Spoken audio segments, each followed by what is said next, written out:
Okay, so in lieu of a recap, just to start to save time. The music is just to save time. I've prepared a very small summary. So yes, after many preparations, congratulations, talks with family members, etc., the day of the coronation was finally upon us. Daniel's wedding happened and went off without a hitch. Daniel and Lucas are now currently flying on shoes back around the palace with some assistance from Alstaer. Occasionally you see shoes form just flitting past the windows, like with Lucas and Daniel hanging on for dear life. They have a firm grip on it. Currently you see guests moving from the courtyard where the wedding took place, casually but certainly towards the throne room where you know that the coronation will take place. If there's anything that you guys would like to reflect on or ask questions about from the previous session, any little details that you want to share or have expanded on, you can mention them now. But if not, the lot of you find yourselves seated in Daniel's wedding venue, the courtyard outside the Ice Palace, where... Sorry? I got dragged off. By Shu? By Romy. Oh yeah, you did. Oops, not you. Not me. Yeah. Most of you find yourselves in the courtyard where the wedding took place. And in fact, I should actually just adjust the music very quickly to ensure proper continuity. Oh god. So, the music is slowly dying down. It's just a thrum in the background. People are moving forwards. You see a fair few faces. I'm just going to remind you, people who are here, that you recognise. You see Picarus Teronium and a few others from a prayer who have come along with him. He obviously has been here since before the trial began. Thanks for helping, Picotaro. But in the night, as Bluey, as you remember IT saying, others from a prayer have come. Other dignitaries who are now watching on, looking like they're enjoying themselves. You also see the various heads of each tribe celebrating in their own ways. And when Shu finally lands at the center of the commotion, they go up and they help the newly married couple off of her back. And Daniel, Loran, and Lucas are quickly spirited away by guards, by those who are in charge of the coronation proceedings, the head of which you know to be Rolmy and Sharpistol, though Rolmy, of course, has already taken Alstaer aside. So, is there anything you guys want to do very quickly in the sort of 5 or 10 minutes you have before you are going to move over towards the coronation site itself? I guess Bluey would want to at least make contact with the Windbrands and find Itie, because she would have been sitting in the So you can just make a perception check. Anybody who wants to can as well, just to see if there's anyone they've missed. I haven't got my dice out yet. Yeah. There we go. Ooh. I'm seeing really well today. Oh yeah. That is 27. Oh gosh. Is that Alstaer? Also, You turn into an albino prince, but not for much longer. that's king to you. Haha. Bluey, you do see the Winterbrands. They are standing alongside Picotaro. They are talking to him with their backs to you. On either side, you see. Hang on, I'm just gonna pull up a little list. There's my Discord app. Oh my god. Give me just one moment. My god. Romeo, save me. I need to get some new pens. Also, whilst that's happening, spring. Flowers. I mean, daffodils. writing pen. Oh, right. A few people actually, Bluey, I don't think you'd recognise most of these people. Oh, damn. But you see a sort of like tall, slightly older elven woman with a stern look about her. Just click. You also see someone you met very briefly a very long time ago. That person appears to be human, mid to late 30s. They've got like dark hair, a sort of like the undefined, like kind of like simple features you might expect in an anime character, wearing robes which resemble those from the Temple of Bahamut. Make me a. All right, do you want me to? Go on. Do you want me to like put you out of your misery and roll a perception as well? Because this sounds like some people that Cass would. Yeah. Oh, dirty 20. Dirty 20. So Bluey, you're kind of staring at these people like, who are they? And Cass kind of comes along. I've leveled up. And informs 21. you that, of course, this is Gondo, a former agent of the Thieves Guild who has leveled up to a point where he now is a representative of Bahamut in Eldrelith's watch in a prayer. How's his boyfriend? His boyfriend is but a mere guard, and is not with him at that moment. His name is also Monster Found. You see, no, Harold has to write. No, I'm joking. Their adopted son, Chrism? No, you don't. God damn it. You also see the kind of like vest, like kind of like well kind of dressed, but in very practical clothing, sort of like square shoulders, bold shaved head, of someone cast a flame from your past. Yes, I was like, of course. Of course. Now you and actually Alstaer, you would have seen them before as well. Okay. Kind of as you were leaving the proceedings. Both of you two would have recognised these two sort of like this handful of individuals as the individuals who survived the kind of transition of power. I'm going to turn off love story so as we get into the lore stuff. Yeah. Somehow feels not quite conducive to the fantasy environment. But it's a love story. It is. A love story between Gondo and Monsters. Yeah. I should put. You guys can kind of pass this information on to Bluey as she's kind of watching these individuals.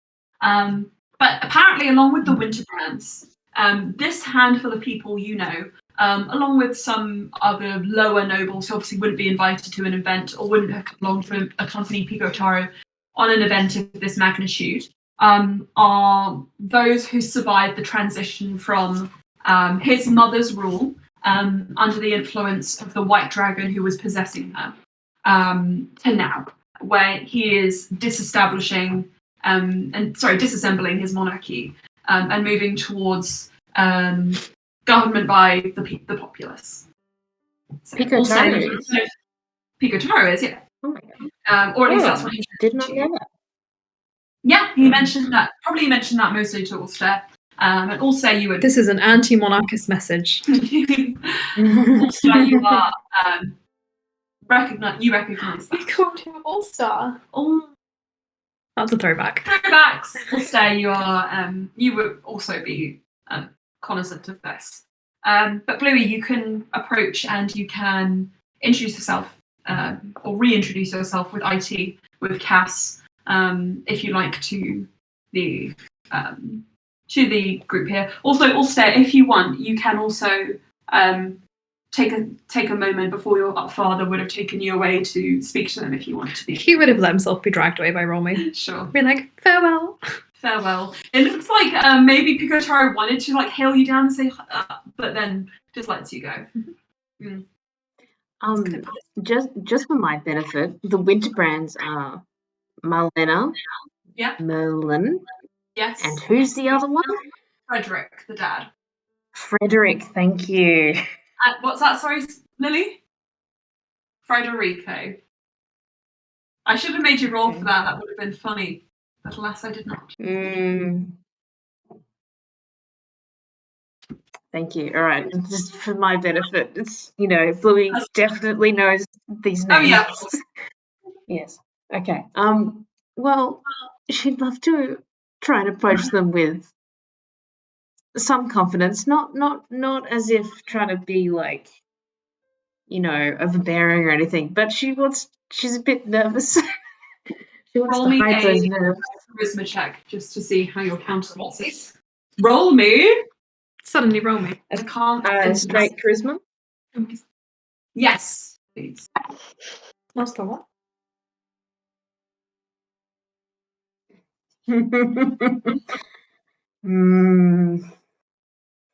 That's a 2. You kind of. Well, tell me how you wish to present yourself, very quickly. Okay. With confidence, with. Yeah, like confidence. She wants to kind of assure these people that, like, you know what you're doing. Everything's gonna go fine. Yeah. She doesn't necessarily know how it'll go fine. And I guess thinking about, like, how do I assure them, like, I'm not actually sure. And so she's but Bluey, that's as probably you sort of see, actually, Alstaer, you kind of see Bluey as she makes eye contact with those delegates, and there's a subtle but sure sense of dread that fills your stomach as she kind of wobbly makes her way over, like, yes. And Bluey, you're surprised to see looks of utter fear and dread upon the faces of all those you encounter as you walk over. Marlena specifically turns around and just says, "What's wrong? What's happened? You bring bad news. Break it to us now. We've had enough. Come on, tell us." And she's just like, "Who's died? Was it me again?" Oh my god! Oh my god! Go on, Marlon. I don't okay. know anyone who's died. IT. Lily. IT steps in and just says, "No, nobody's died, Bluey." Hi. Sorry. Yeah, no one's died. Sorry. Pico Taro breathes a sigh of relief and just says, "Good. Very good. It's good stuff. Your Majesty. Hello. Thank you for being a representative of all of us here, Bluey. And Cass, are you going over as well?" Yeah, I guess so. He looks to you as well, Cass, and he just says, "And you as well. Your contributions are much appreciated." Slia, what's your position in all of this? Are you arriving with them, or are you staying back? Slia is staying back with Verinia. She's like a little limpet, kind of. Yeah. No. The cutest limpet that ever was. Frederick looks a little tired, a little kind of like distant, but he smiles and he just says, "I'm pleased to see you all. It was a wonderful proceeding, and I look forward even more to seeing Alstaer crowned king as well. He will be marvellous, I'm certain." And his counterpart, Lukas, yes. Counterpart. Co-conspirator. I heard you all had I heard you all had a part to play in ensuring his success. The trials. Yes. No, it was all done. They look between you as if to say, "We don't know who to believe." Roll me charisma checks, each of you. Oh god. Oh, that is a piss poor roll for me for my charisma. So you might beat me. I got a 4, so it's a 9 total. If we're just doing straight charisma. Yeah. If it's straight charisma, I got an 18. Yeah, look. Oh, Louis, you How are. the turns table. They look at all of you impressed, and Merlin and Marlena specifically look relieved. And Marlena, who, as you know, has been sort of taking the main role in aiding Melas. She says, "Okay, it's good to know we have an ally, a strong one, who is even stronger. Who has become even stronger in the last few days and has the support of friends from a prayer. Alstair's going to be a good king, I reckon." I think so. Yeah. It. I mean, I don't want to talk about all the things to say wrong with the country. That yes, my friend, he's going to fix a lot of it. When coronation happening. But seeing how things are here, Yes. I think there will be improvement. She wants to be very careful. Totaro smiles and he says, "I understand what you're saying, and I am in agreement." He kind of looks at you and he just says, "I hope that the same can be said for what is happening in our country, and we will speak more on this later, I'm sure." But now it appears everybody is moving, and you look around yourselves and you do see that the room is quickly emptying out. Lucas, Daniel, and Loran, along with Alstair, have all disappeared. Slia, Farinia is kind of like edging towards the door as if to say, "Should we also be going?" I'm looking to each of you.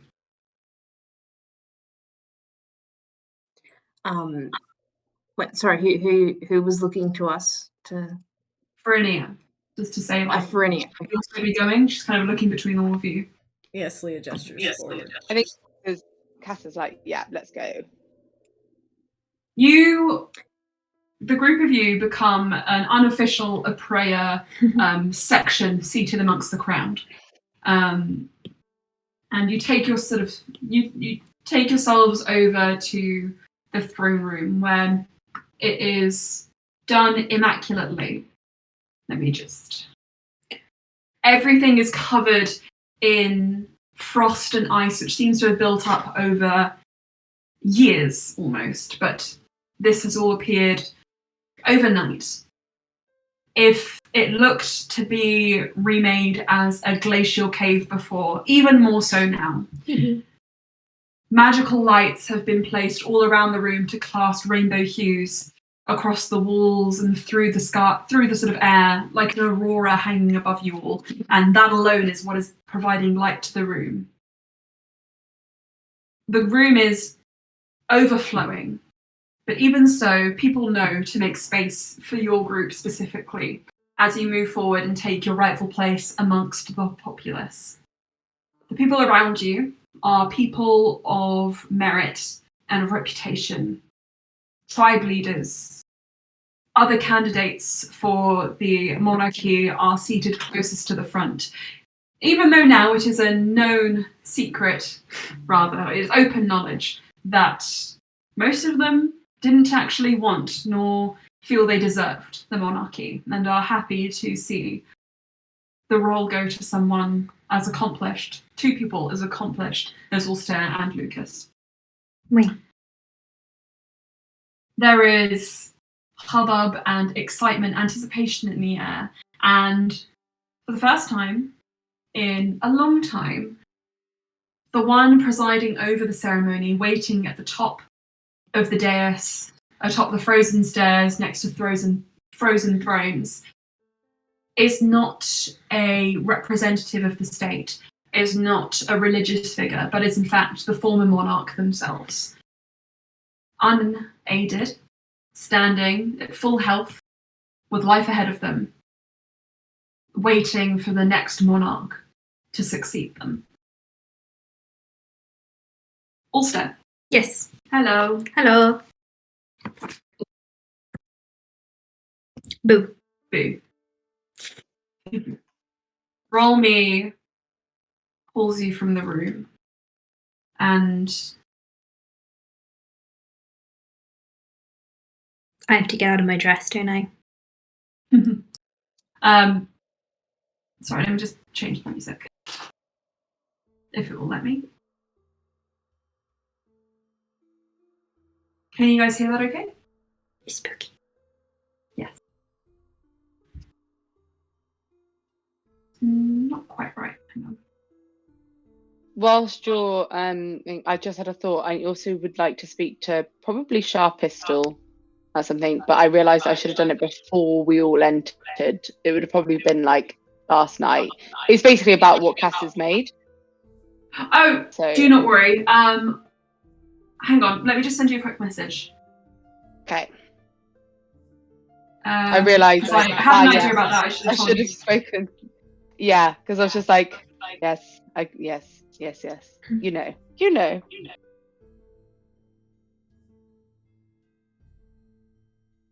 Desperate typing noises.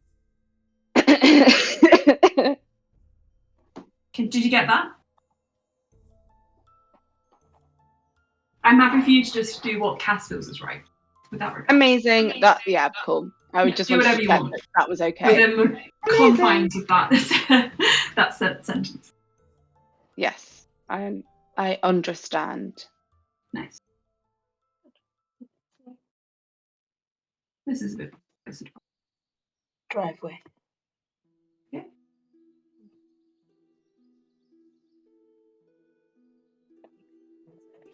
So, Alstaer, your father takes you out of the crowds, and there's a moment where it's just the two of you. And as he has done a few times these last few days, when it's just the two of you alone, he shows you a side of himself you've hardly ever seen before, where he allows himself to relax, to smile, and to just simply hold you. Hold your shoulder, hold your arm, and it's nice. Making up for lost time. With how much time I have left.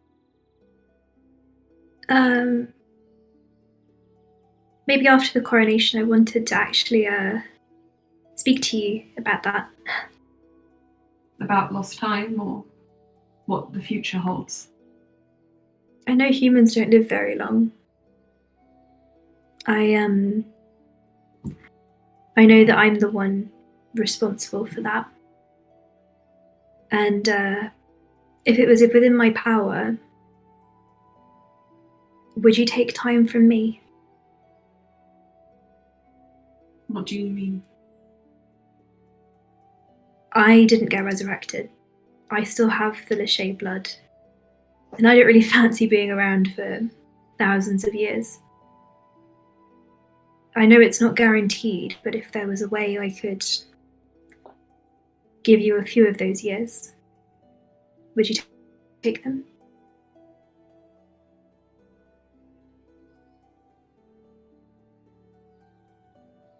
It's a very kind offer, he says after kind of standing there pensively for a moment. But he just says, I do not know of a magic that could make that wish come true. At which point, Loran, Lucas, and Daniel kind of emerge at the doorway. And Loran, reluctant to be parted from you, skips over to your side and looks down at the clothes you're wearing and just says, nice choice of outfit for the coronation. It's very bold. I'm not allowed to wear this. No. Why? Looks wrong. Romy. Romy just says, if possible, I would like you to wear what I wore. That's fine. Loran just says, that sounds like an excuse to put him in traditional clothing, but I'll allow it. Just to finish up that conversation, I know a way. And it means you might have to rely on. He very subtly kind of jabs his thumb at Loran. What am I doing? Who am I? Well, maybe later I would like to talk to you about Magic? magic. Yeah, of course. Yeah. A look of shock and horror passes over Rolmy's face. And Alstaer, I want you to just make me an Arcana check very quickly. 28. You don't know of a specific spell, but you know this kind of magic might be difficult for a druid to achieve, as you do not know any clerical or healing abilities which would allow life transference. But I believe However, Loran can do anything. You believe Loran can do anything, and you have seen Loran before offer up His life. vitality, and stabilize creatures like Shu, changing them and changing their makeup from one thing to another. You get the impression that this kind of transformation, this kind of magic, could potentially be created or potentially be harnessed with Loran's help. He kind of just smiles hopefully. Loran's like, what? We'll talk about it later. Sure. Now onwards, we must prepare our robes. Yeah, I have to get out of the dress. You guys make your way ahead of time. You're escorted to a separate room where once you guys lounged and spoke with the court tailor about making your own bespoke outfits. Instead, you are given the fine garments which you prepared and requested beforehand, traditional robes to put on in place of the party outfits you're wearing, or in some cases over the party outfits, so you can do a transitional day to night look. Also does that. As does, well, actually no, Loran, it's impossible for him to do that. He starts to take off the dress, he's like, no, it will fit under. Exactly. Loran takes off the overjacket from his traditional Carnet attire and instead replaces it with the robes, creating a kind of hybrid look, which actually works. Believe it or not. And Danielle trades her wedding dress.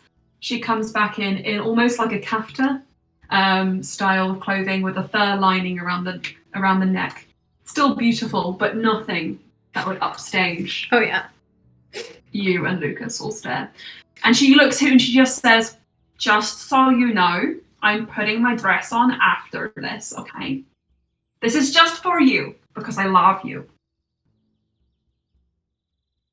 Oh my gosh. Also, it's just in his head like, we married very similar personalities.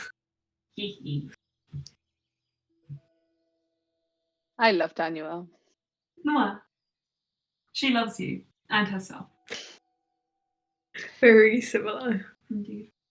I'm gonna just Chook. I love that.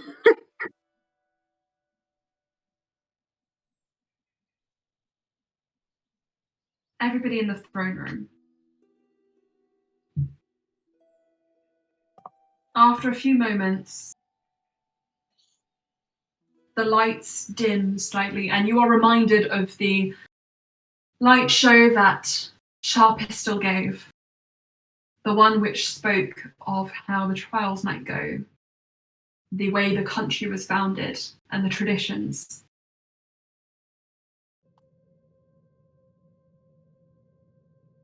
Very scary music. I can't hear it, so you'll have to just keep telling me. Oh wait, that's the wrong music. Okay, it's got like a... My internet is too untrustworthy. Oh. Have sirens It was very ominous, like, For a little while, and then little chords came in, just like uplifting. Ooh. Someone singing. I'll pretend I can hear it. I'm going to start again, but I can't start the music again, so you're just going to pretend you didn't hear anyone singing. Actually, I think I can try and start it again. The lights go down.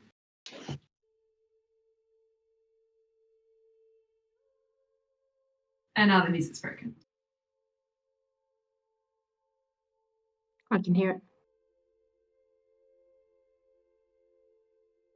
From all around, you hear the sound of wind through the palace. It moves across the ice as if through an instrument, and it creates these whistling tones, high and low, which come together to sound almost like an orchestra, playing a soft and delicate tune.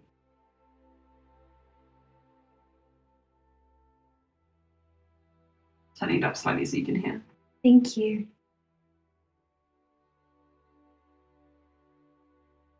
Sharpistor stands quietly before her throne, and everybody in the crowd settles down. The raucous laughter, the shouts of congratulations, of well wishes for the happy couple, the merriment and the joyousness turn to silence. Joyousness. The joyous voices turn to silence. But they are not replaced with anything somber, not like they usually would be. Instead, there is an electric anticipation in the air, as what is about to happen here has not happened for many, many years, not in this full capacity. Sharpistor is a statue of ice. Her clothes reflect in as many colours as the glacial sculptures around you. Lord of the Rings music. Yeah, of course it is. And slowly the throne room doors open. And you see standing there a solitary figure as Rolmy walks across the ice, past the crowds of people, past you all, and to the steps. He kneels, as if pledging fealty, towards Sharpistor, who smiles, and for one of the last times in her reign at least, bids him to rise and holds out a hand. He picks up the bottom of his robe slightly and makes his way up the steps and joins her at her side at his throne.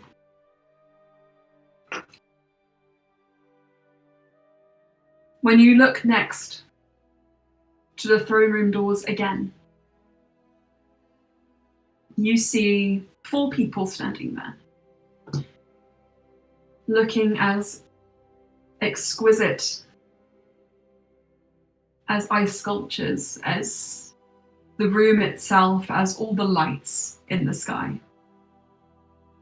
Alstaer, Loran, Daniel, Lukas. A pretty sexy bunch for a group of monarchs. Daniel's dark kind of purple skin is thrown up in different hues, and Loran's equally lit and equally beautiful. Alstair is almost translucent, and his hair takes on a quality of its own. It seems to spread almost all the way down to the floor and blends in with the ice, making him seem one with this place. Thanks, Titania. And Lukas stands tall and confident, but does not overshadow those around him, as was always one of his skills. And Sharpistor calls out across the room, "Approach, inheritors of ice." And Alstair? Alstair. Proceed. Does he know if there's a specific order to how they have to walk? There is none. Okay. You see Lukas look at you warmly and give you a nod, as if to say, "Let's do this." I think Alstair will place his hand on Lucas's shoulder and give it a squeeze, then he'll take Loran's hand and walk with him. Side by side, you make your way forwards, and a whistle tone singing voice, beautiful. It's Kev. Damn it, Lily! Rings out across the room. And yes, Kev stands in the corner. Dulcet tones, angelic voice, just reaching across the room. Saros is He like, is crying. He is crying, but he is dabbing his tears away delicately with a handkerchief. Alstaer, you and Lukas, along with your partners, climb the dais. Daniel and Loran stop halfway, where you remember their thrones sat. But they do not move to them, they stand adjacent to them to watch the proceedings up above. Lukas, you okay? yeah, my screen went freaky. It's all good now. Also, you and Lukas proceed upwards, stopping only when you are a couple of steps below Sharp Pistol. And you know here to kneel. Is there anything you want to convey to your mother before you do? She looks at you directly. I think he'll just smile and then kneel. She looks to each of you. And the lights begin to rise again and dance across the room. And she calls to each of the tribes. To Hainam, to Mensej, to Taraj, to Game and Gamon, and all those whose land was taken from them but we still respect in name. You may come forward. And the inheritors, not the leaders, but the inheritors of each of these tribes. So this is Nasha, Alabek. They all come forwards. And in their hands they hold how exactly they were able to retrieve them from the trials. Very few can know. You get the impression that Sylvanus had something to do with it. They hold the vessels which they are presented with on the day of their first attempt at ascension to monarchy. The fish scale rack, the wooden box, the stone bowl, and healed again, the quartz. They are laid at your feet, just a couple of steps below. And each person who lays them there remains bowed. And Sharp Pistol then turns to each of you and holds up a hand. And in the same way she summoned those figures of water, a line of water just kind of wraps around from her wrist and freezes over until it is a fine silvery sword. It appears almost hewn from the ice itself and resembles an icicle. Okay. Delicate but carved. And when she lowers it, it comes to rest between the two of you, and she says, "For the first time, this ceremony will take place not once, but twice, honouring the promise we made." And she looks to each of you. The inheritors behind you unmoving. The crowd's silent. Sharp Pistol speaks. To both of you at once. "Will you solemnly swear to govern the people of this land and the lands thereto belonging according to the laws of nature?" And there is a silence, a pause in which both of you know you must respond. Alstaer, if you were unsure, the first thing you hear at your side is Lukas say, "I solemnly swear." He says the same. You speak almost in tandem.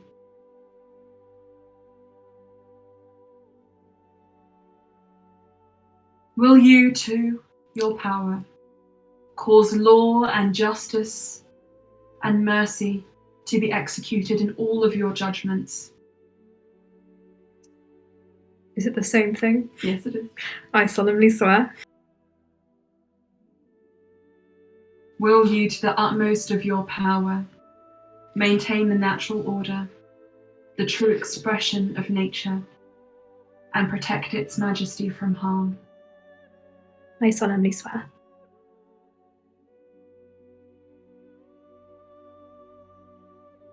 And will you preserve unto the tribes present the respect and authority, to let them govern their lands as they have done since the first oath was taken?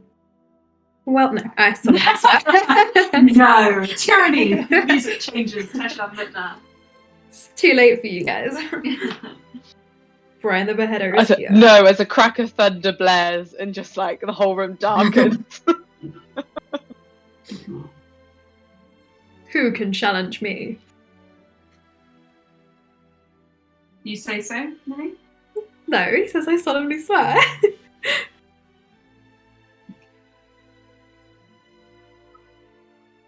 Sharpistol smiles and then says, repeat after me. The things which I have herebefore promised, I will perform and keep. So help me God. Can you tell me that again? Alstaer says. That was too many words. The things which I have herebefore promised. What? I'll send it to you on Facebook. Oh, geez, thanks. The things which I have herebefore promised, I will perform and keep. So help me God. Shouldn't it be so help me gods? Oh shit. Say it again. So help me gods. Asterix.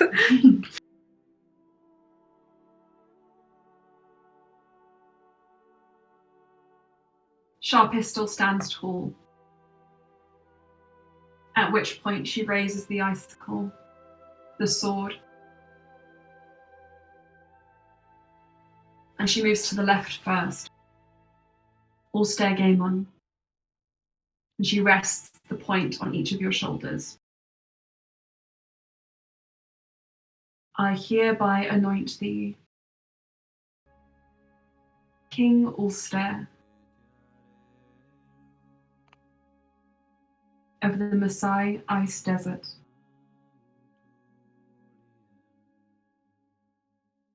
And she moves then to Lukas.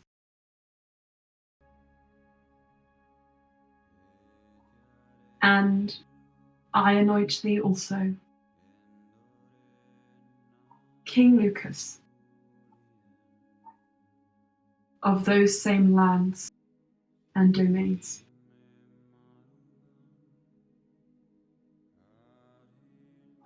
The ice is lowered, but she does not bid you to rise just yet. She calls into the crowd. Will the bearer please bring forward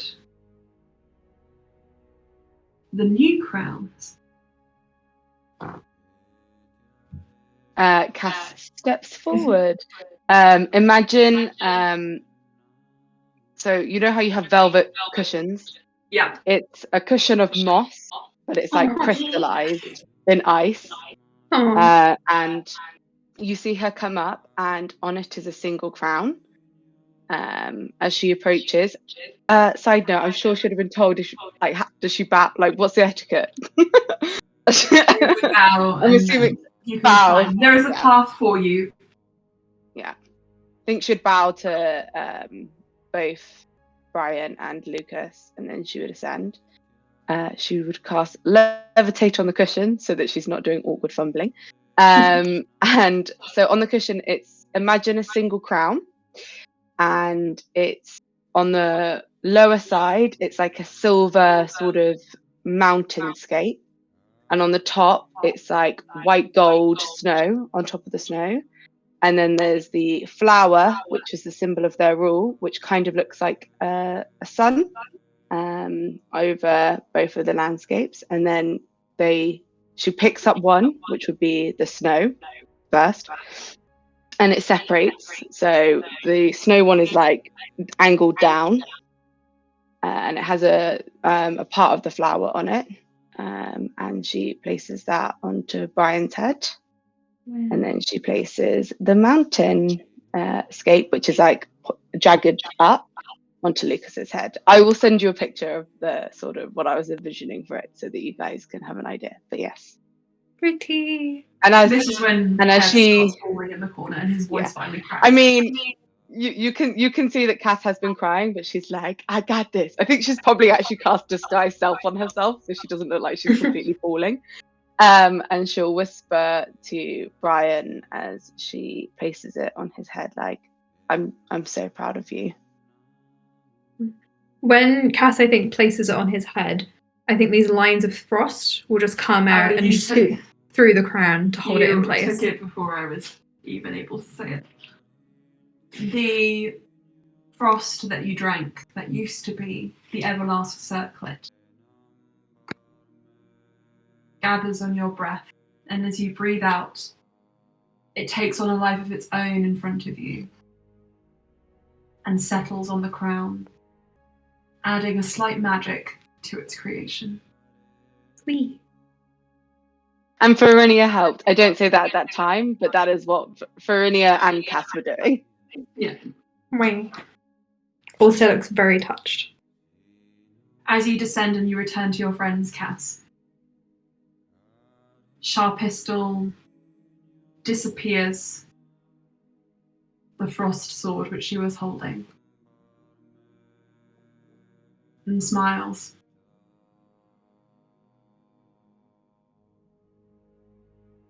A new dawn is upon us, when the long day ends and the long night passes. And Alstaer,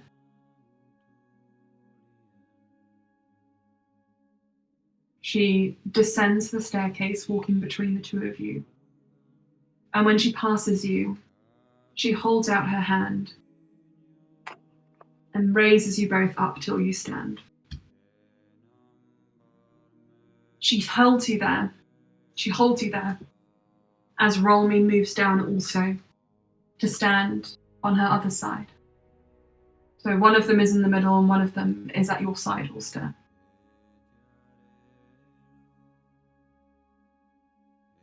She does not release your hands as she passes you. She does not release them as she takes the step down.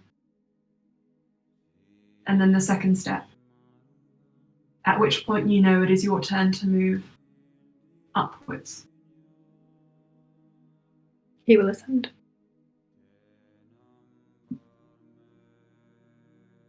Your hands do not break until it is impossible for them to be held. They're just stretching.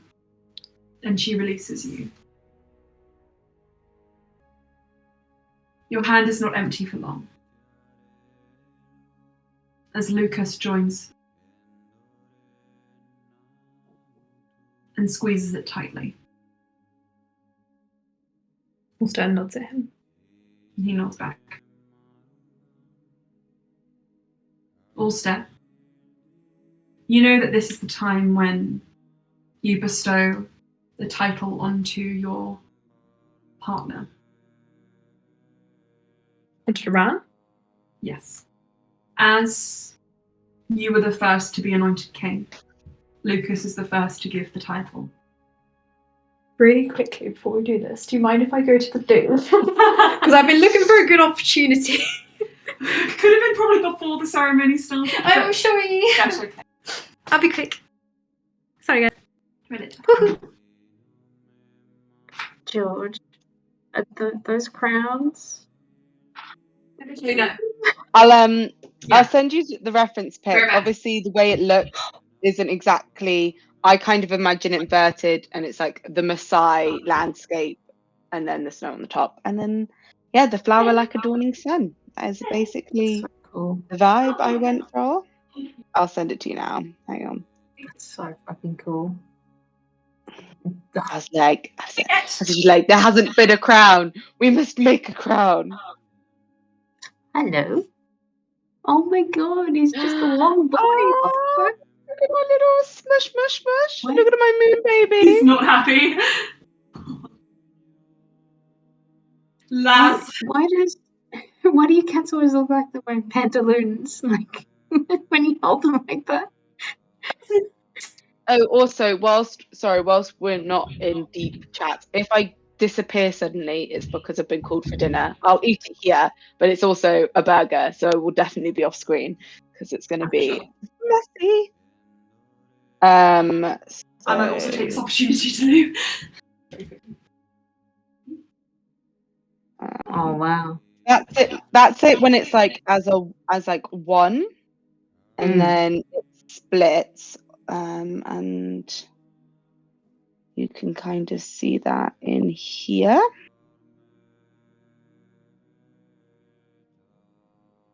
Come on. So don't go in the bin. You can kind of see how it splits there. There's nothing in I there. love this idea. Oh yeah. my god.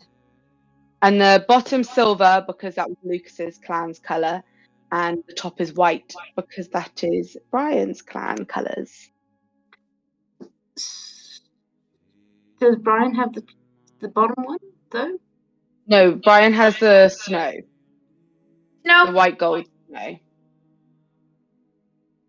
And okay. Lucas has this sort of silver mountainscape. I've imagined it wrong. Because also I liked the idea of, I feel like Brian with like a downward sort of crown. Oh, I understand. Okay. And like Lucas with more like, technically when it's separate, more of like a traditional looking pointing up one. No. I could just have pictured Brian with like a downward one more. And also he had to have the snowy top because he's snow. And then obviously there isn't one in there, but like imagine the flower that is a symbol of their rule as like a dawning sun over the visage. Yes, so I love it. that was my idea, and I was like, yes.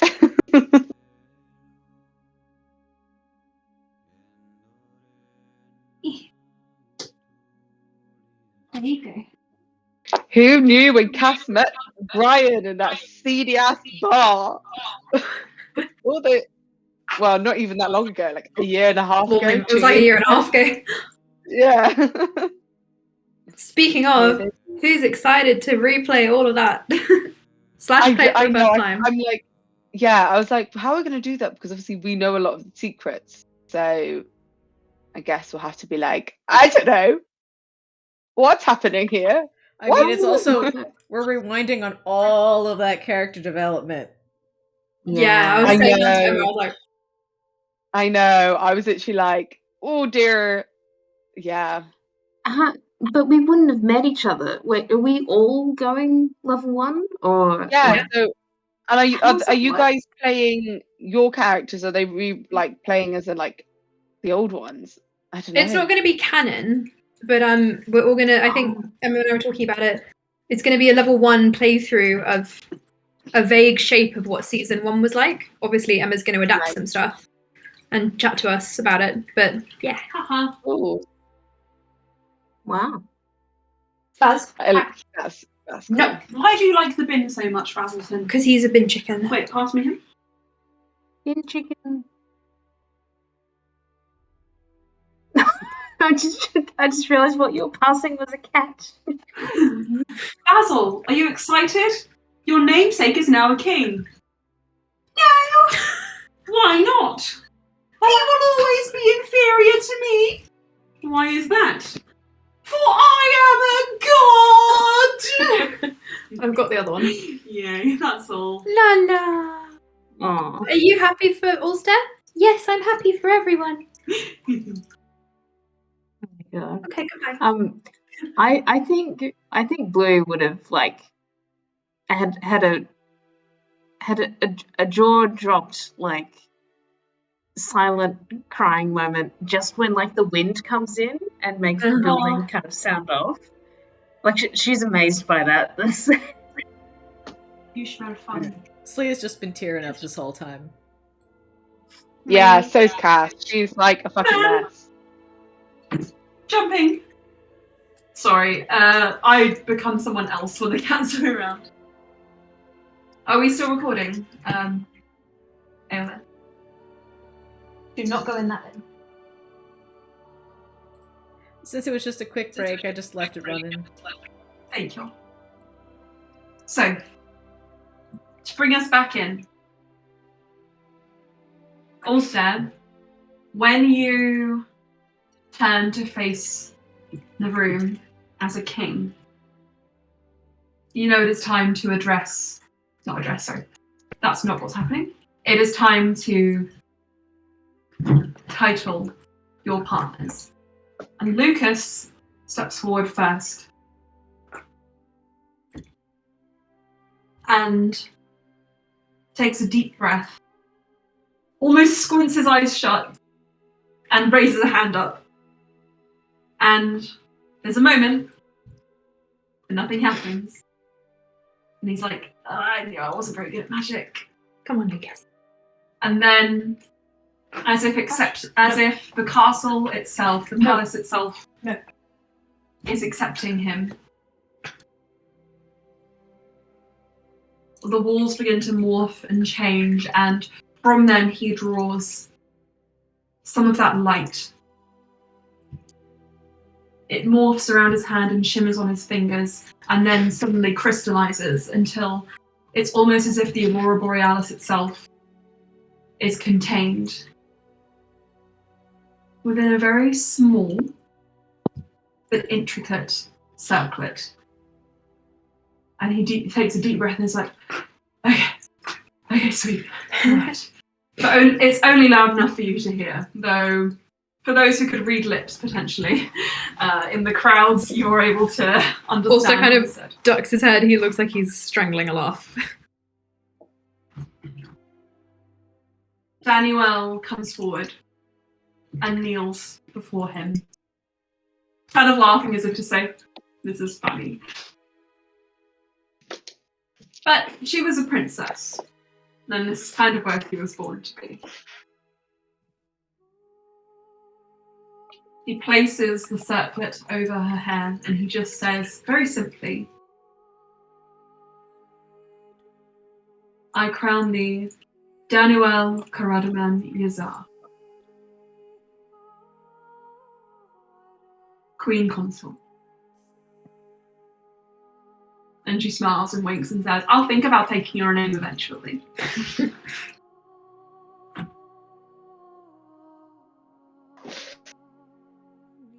And she remains kneeling there. As Lukas steps back, she stands and turns to face the people. All stand. You step forward. Can I create my own circle, or do I have to do the same thing for the palace? You have to trust the palace will respond to you, but you can Get tell out me what of it the looks. bin! Ouch! You can tell me what it looks like. Okay, Alstair will again, he'll raise his hand, probably with a bit more confidence than Lukas, since he knows that magic is something he's slightly more comfortable with. You raise your hand.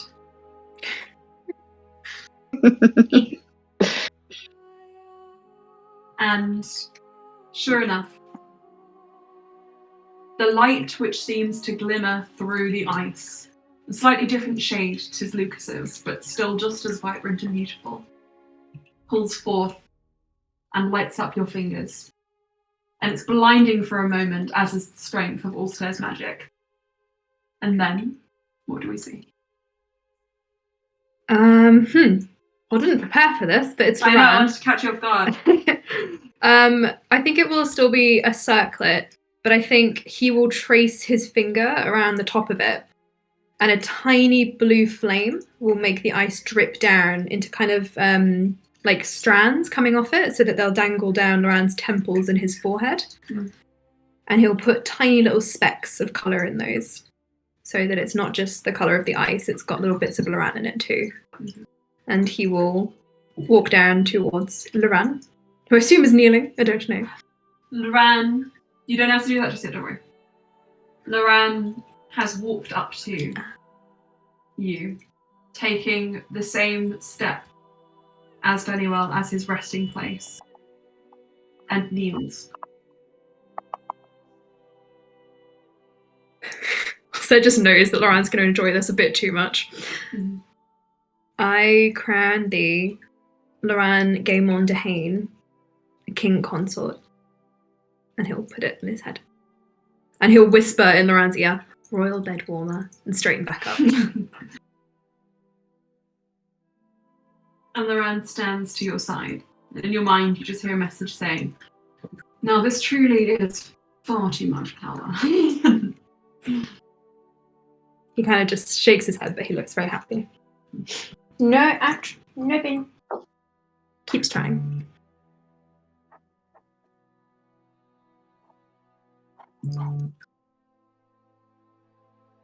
At which point, you may give your address to the people. Lucas, do you want to go first? Lucas looks at you and he just nods. And says again, as he said to you once before the coronation began, in your own way. And Lucas raises his voice. Ouch.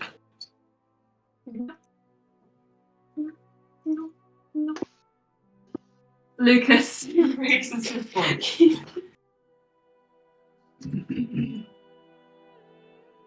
The promises I made here this day will never melt. We are children of ice and bone, weaned on frost and raised to walk sure-footed on hazardous ground. I will never forsake the foundation upon which I stand. I will never forget each person and each step which helped us both, helped us all to come here. For the sake of all that is right and natural law, I will protect this realm and the lives of you all. And for the sake of our people, I will open our land to new horizons, hitherto unfathomable. And I will not do this alone. I will not act selfishly or in solitude. He looks to you, Alstaer. Also will step forward. He's not done. Oh, sorry. Just to he join looks him. to you as if to say, like, No, to join him. Yeah. He'll hold out his hand for Lucas. I wasn't about to start speaking. No, don't worry. I just wanted to make sure. Sometimes I leave too many long pauses.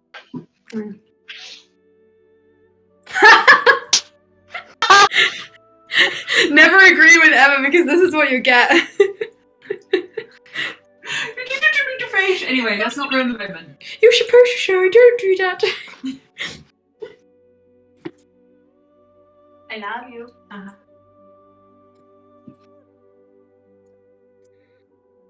Hello, Lucas takes your hand. And he says, never before has our realm seen two kings. But I believe our reign will herald more than just tradition.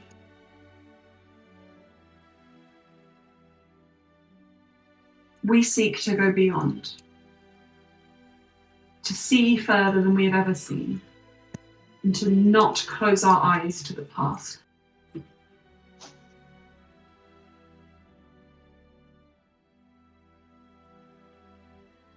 The future is as bright as the sun on the snow.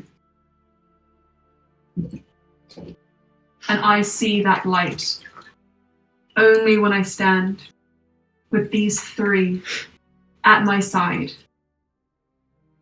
and with all of you in this room here to support us.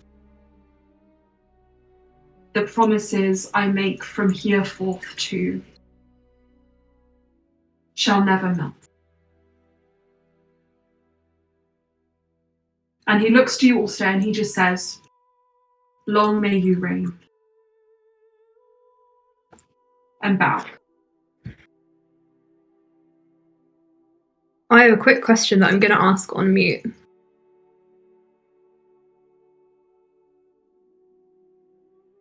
This is beautiful.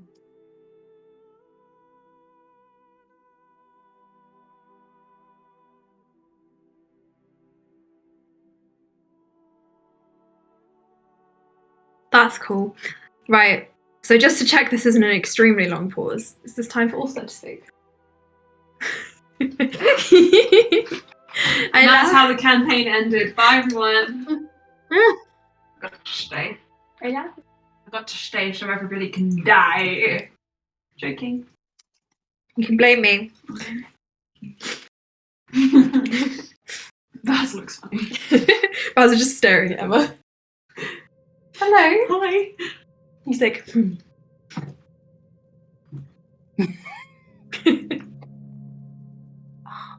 This music is far too sad. cool. So Alstaer is just like, wow, that was a real great speech, Lucas, in his head. He's like, I'm not good at public speaking. But he'll kind of walk forward. Unaccustomed as I am to public speaking. Unaccustomed as I am to public speaking. He'll look out over the crowd and be like, just breathe, just breathe. Hi, Baz. If a role is involved, Bluey is very ready to Aw. look Brian in the eye and be like, yes, if it's a good role. Stare you dead in the eye and say, hey, Brian. That's all. Well, funnily enough, he will say, I wrote down a few things. Said, I am Alstaer. My father is Rolme. My mother is Sharpistle. They have led this country for longer than my living memory and kept it at peace. They fit it with the tides of their time, and for that I commend them. In my own short time alive, as part of the ice, I have felt shifts, movements that I couldn't ignore or block. It is with these shifts that I join my cousin, Lukas, on the throne. He is the man I trust most to guide the people through these changes. Place your trust in him, and in return, rely on me to protect both him and the ground and earth we call home. I have given my blood to Sylvanus, and the blood of my family that follows will protect the Messiah with what power we are granted. I will be your king until the day comes that another change must be made. During this time, I only ask that we shift with the ice together. It is time for the Messiah to face the sun, and all of us with it. And he'll take a few steps back and look at Lucas like, is this okay? Is this good? And he nods.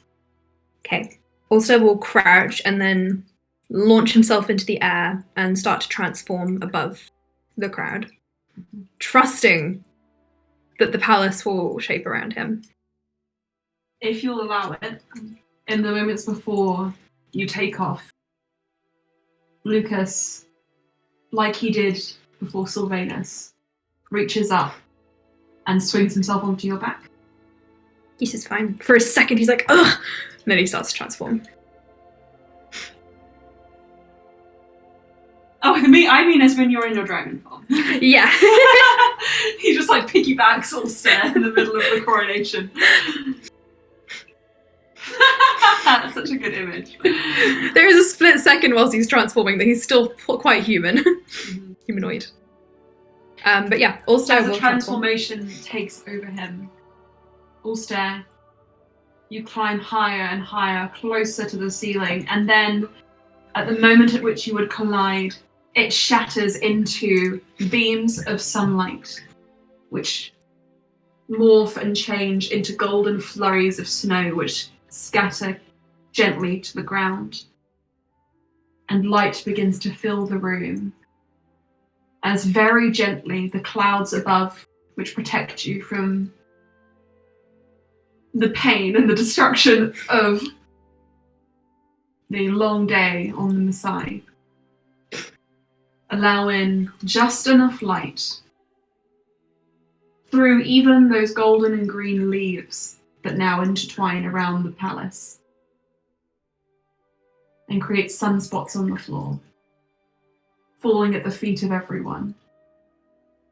And now all of you from below, the disappointment crew, all together, you almost shield your eyes as if expecting that pain to come, the blindness, but it doesn't. And in the imprint of the sky, you see the magnificent shape of a dragon in flight.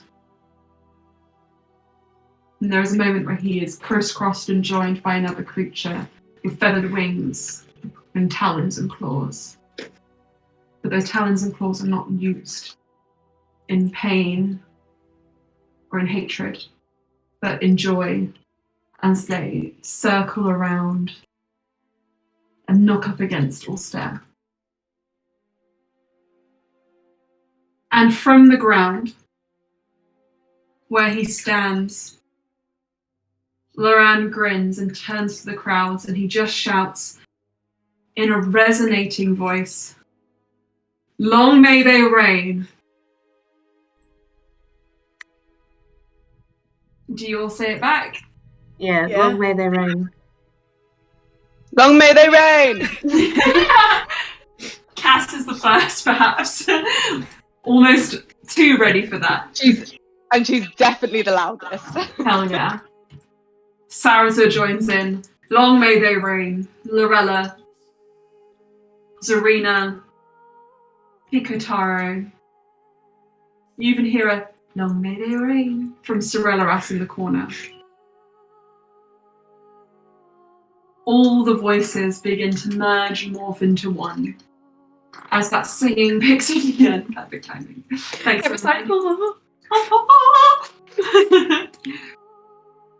Do you do a victory lap before you come back in? If Alstair is allowed to do this, considering he's so high up, he'll beat his wings to just tell Shu to get out of the immediate zone, and he'd like to blow a spiral of flame through the air on top of the palace, and it will be all blue, but it will be quite neat, I think, compared to Alstair's usual flames.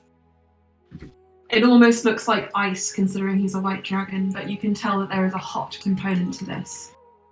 In the moment before it freezes over, you see blue flame create a almost diamond pattern in the air, and it crowns the palace for just a moment before it is blown away by the gentle winds that whistle through the Maasai, and it turns to almost a simple blue smoke which lingers in the air and leaves a cool hue over everything.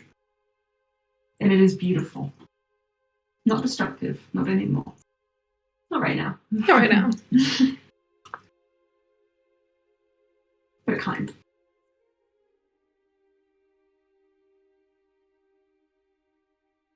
The inheritors of the different tribes have stood by this point and are leading each of their tribes in their various long may they reigns, celebration shouts, celebratory shouts, etc. Alstair, you are king of the Messiah. It's taken so long. We're finally here. Yes. Thanks, guys. Literally like 5 years. Congratulations. Very good. Thank you. I think what he might do, just to pull a bit of a prank on Lucas, he'll transform back whilst they're really, really high, and just grab Lucas's hands as they start to fall until. Lucas does not look surprised, I will say. He And- was like, I was waiting for something like this. And just like holds on, and you guys are like, as you're falling, and just like lets out a woohoo sort of scream. And just as they're like gathering velocity, Alstair will kick out the carpet to catch them. As you, I think actually Loran probably would be able Loran? to send the carpet in time, knowing, kind of tag teaming with you. And it scoops you up and dances you all the way across the room. And Slayer, you've ridden this carpet with Farinia this exact same way before, as you race through the Ice Palace and skid to a halt at the throne doors themselves. And all propriety, all sense of tradition and whatnot is gone. Romy's like, And you are absolutely swamped by the people. There are many Look, here yeah, who let's are... party. There are many here who are somewhat apprehensive, sure. But the majority welcome you and hold you and reach for as much of you as they can. But the ones who get there first and the ones who hold on longest are Bluey, Neff, Cass, Sleer, and Saraza. Of course, Loran is there, but he was a given. And Loran kisses you softly and smiles when he pulls away.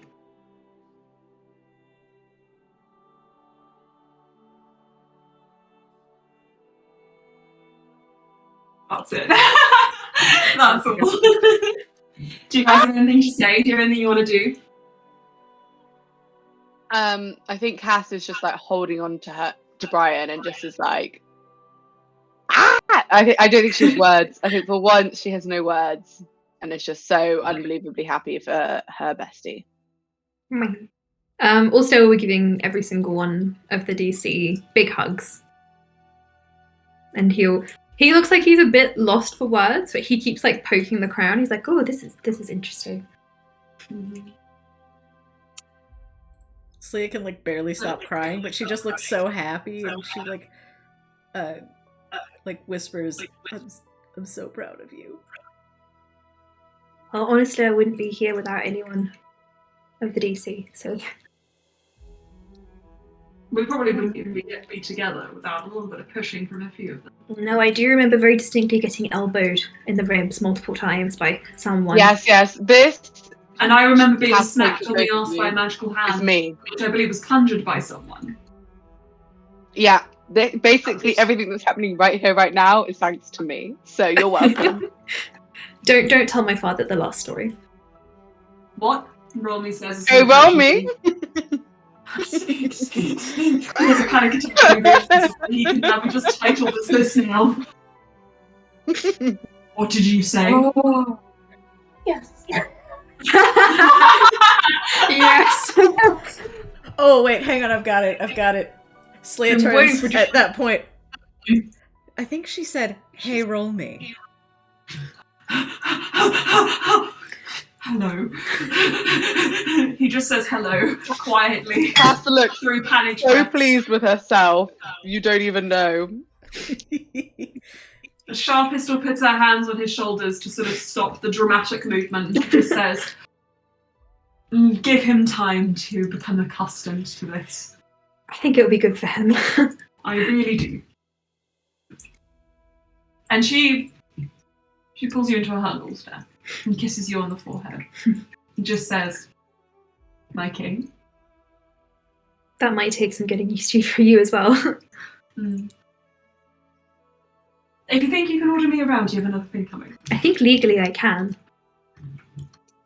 But I I've won't. not broken the law before. She smiles and winks at you. So how long do I have to keep this robe on? Daniel steps forward at that point and says, until we go to my party, which is happening like right now, right? Well, our party, but I haven't had like a wedding party yet. So it's both of us, okay? Yeah, well, I think ours is a good word for you to learn, Daniel. I don't get it. There must be a mistranslation thing, like we speak different native languages. Ours is in yours and Lucas's as well, not just... Oh my goodness, I've simply been overcome by deafness.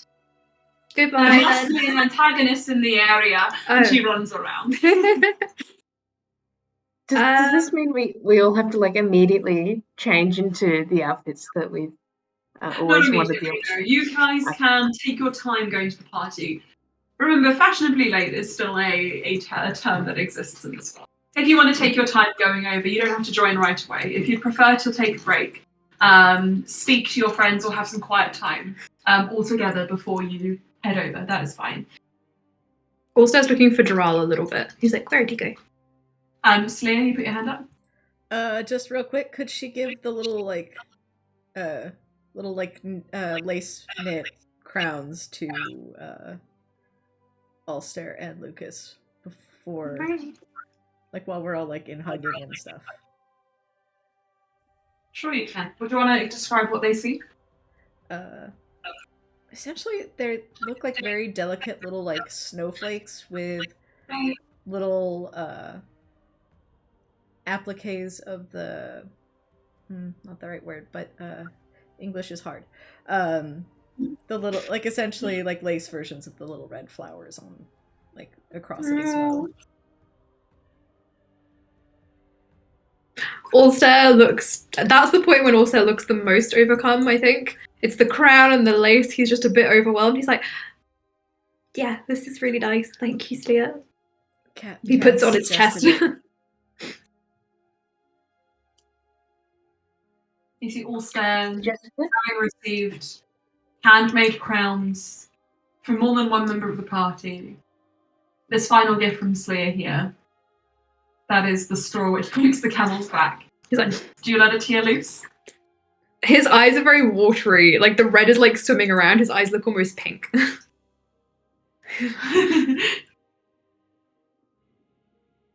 Thank you.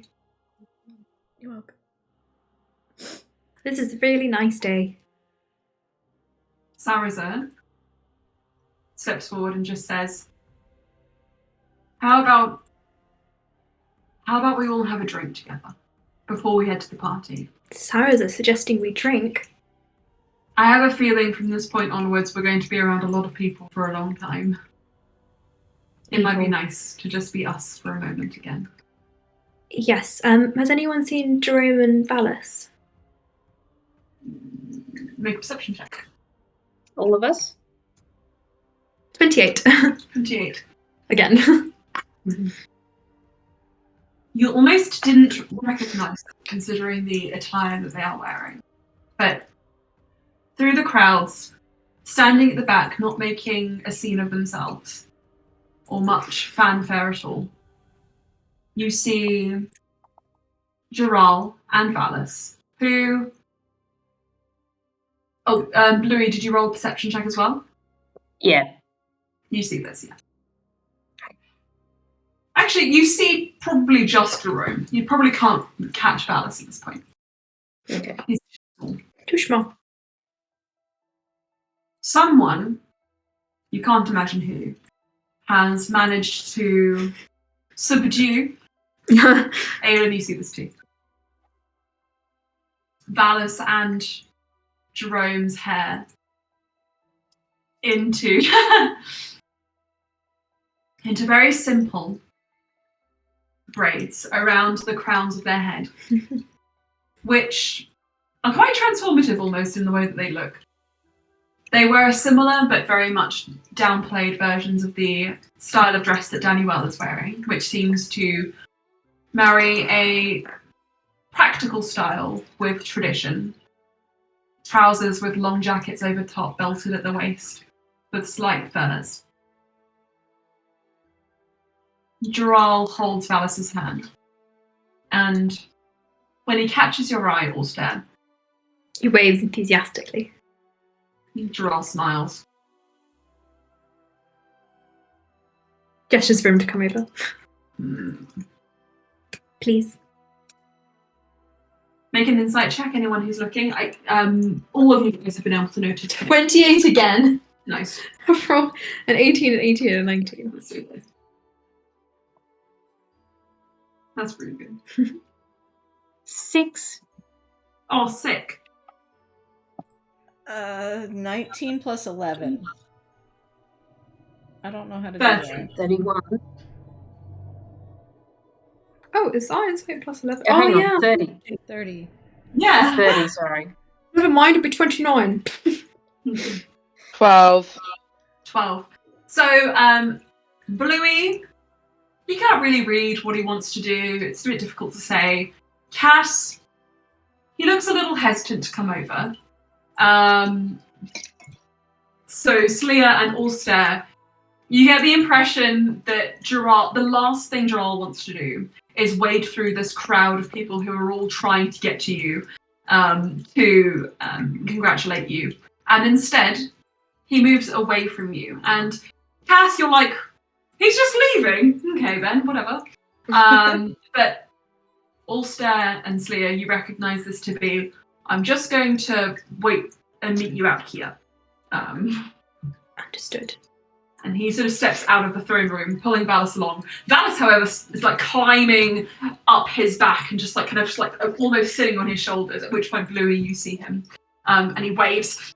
Like, kind of feral. Shall we? Yes. Yes.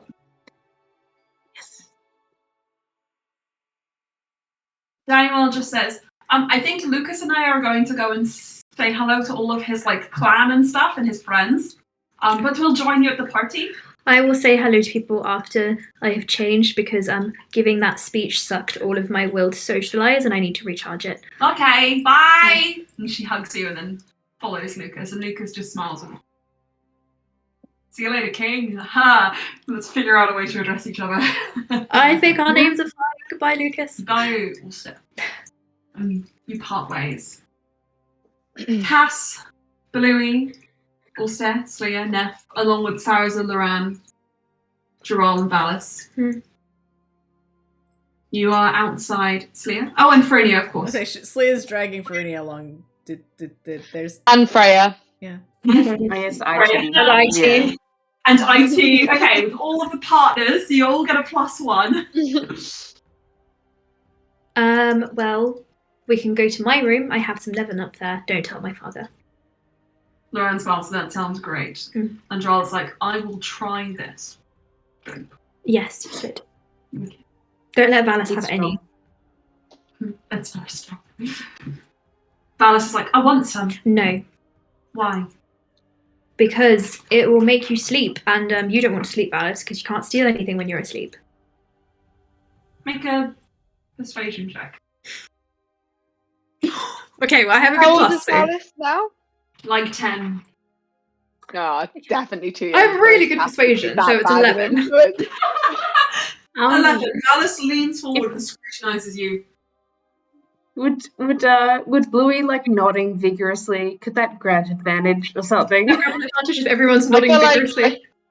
I feel like Cass would like sneak in close to Alice and be like, as soon as you're old enough, I will make sure you get some. But for now, it will just ruin your night, and no one wants that. He's looking at you and he just says, I'll decide if I want it or not. Also leans over Valis. He's like, if I catch you drinking any, You'll what? Turn me into a dragon? no, but Eat me. I can do other things as a dragon, such as give you a ride around the palace. Hang on, that doesn't sound bad. No, it's opposite, Bluey.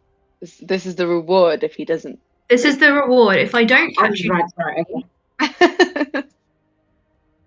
I see. That makes sense. I've, in fact, actually met another dragon.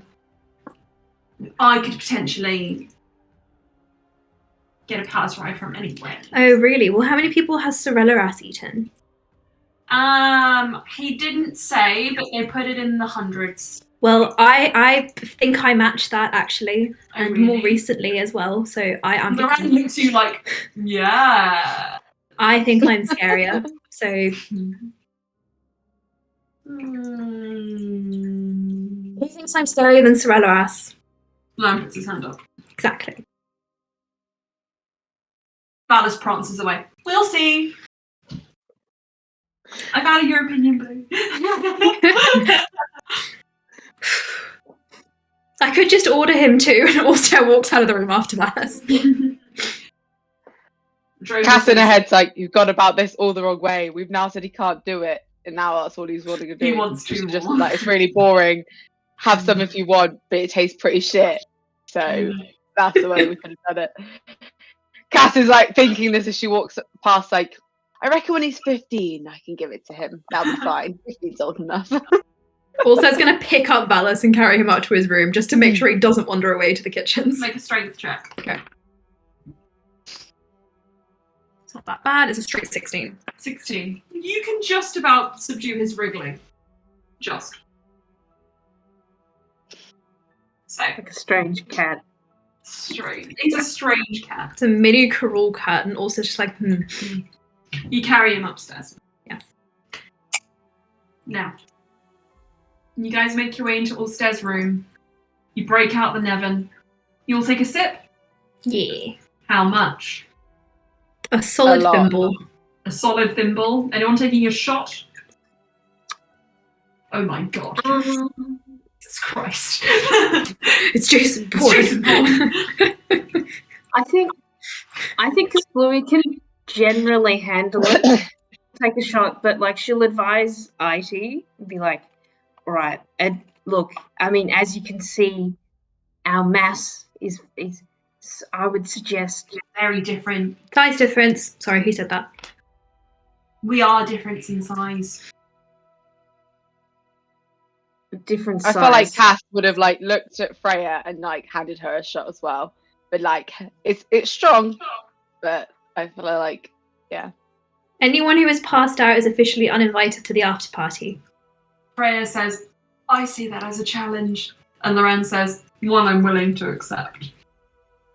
Including So, you, Lorraine. let's fucking do Shots this. and thimblefuls are poured around. Loran has decided to take a thimble, matching you, Alstair. Mhm.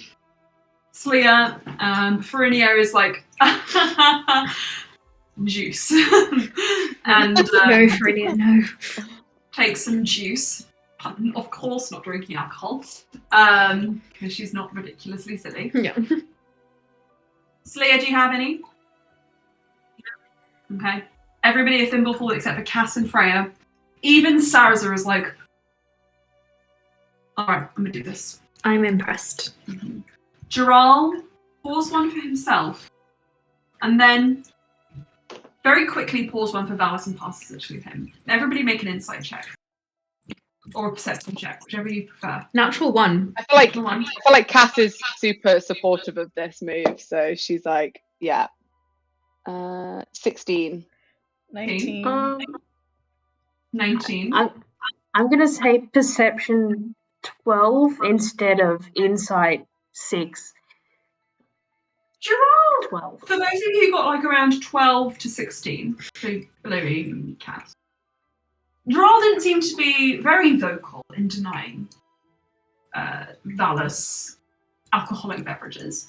But, you know, that it's perhaps he is allowing him to have it. It is, I mean, it's not out of line with his parenting to let him do whatever he wants. I mean, he's run amok so far. So yeah, this is water.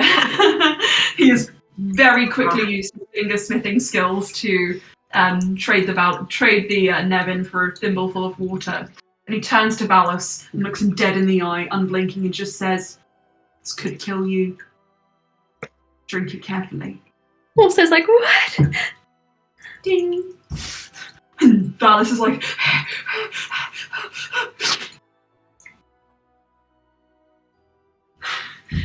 it's not that bad. It's fine. See, I'm so strong and powerful.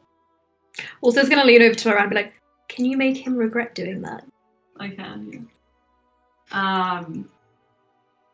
You don't see what Loran does, what effects Loran casts over Valis' eyes. But they widen, and he just says, "Dad, Daddy, I'm scared. And he clutches onto Jarrell's leg. And Jarrell, it's almost as if he hasn't drunk a thing. I know you are. Nothing more. Is he going blind? What Miranda, like, what's happening? I'll never tell. You'll never tell what he saw this day. Even I'm frightened. Everybody else needed to make me constitution saving throws, please. Okay. And Even the Cass, thimble. yours is going to be a lower DC to everyone else's to take a shot. Con save. That is a 12. A dirty 20. One for Frank. 2. IT will take one as well. 11. Okay, so Cass, what did you get? Dirty 20. This is but a drop in the water. This is you feel like you've gotten head rush, and there are now 2 Alstairs, which is not something you've never seen before. But otherwise you are with it. Bluey. I got 25. This is a con saving throw, right? Yeah, Bluey, you've never been drunk before and you never will be again. It tasted nice. Again, you are a little bit shaky on your feet because this is the strongest alcohol known to man. Bluey likes taste of petrol. But Bluey likes the taste of petrol. So it's not too strong. Sleia. Bluey likes Sharpie odor. Oh, so does Emma. It's true. 8. 8.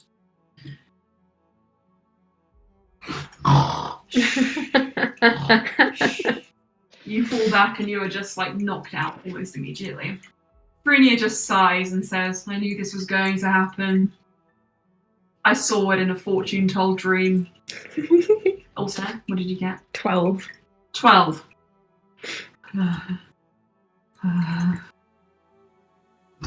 He collapses on top of Sleia.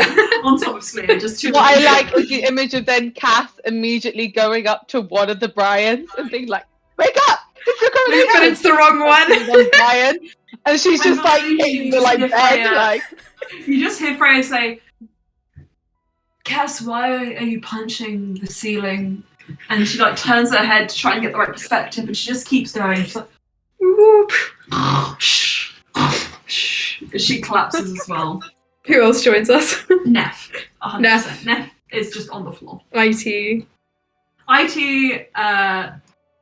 Well, actually, that's a good point. Basically, who's Sean left? 11. Is it Farinia?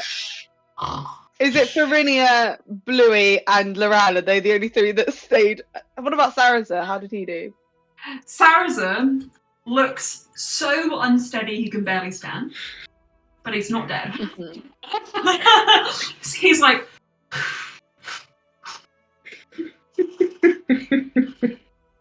I'm gonna take it slow, guys. I'm gonna take it real slow. And he just keeps repeating that. I'm gonna take it real slow. I'm gonna take it real slow. He's like, I'm gonna stand up and take it real slow. Yeah. But yeah, that's pretty much who's left.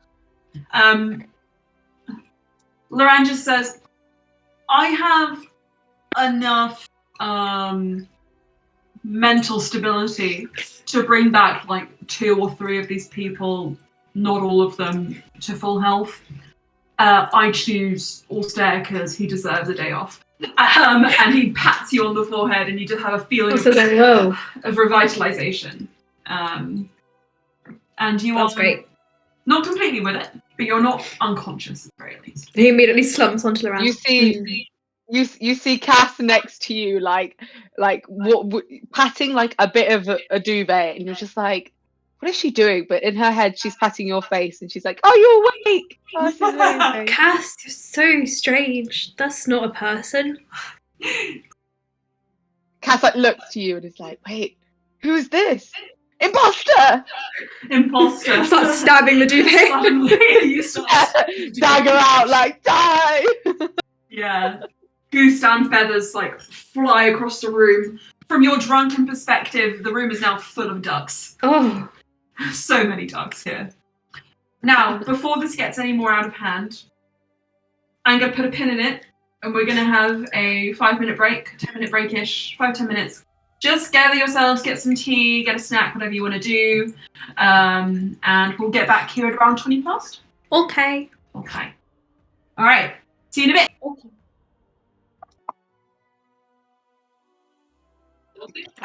Okay.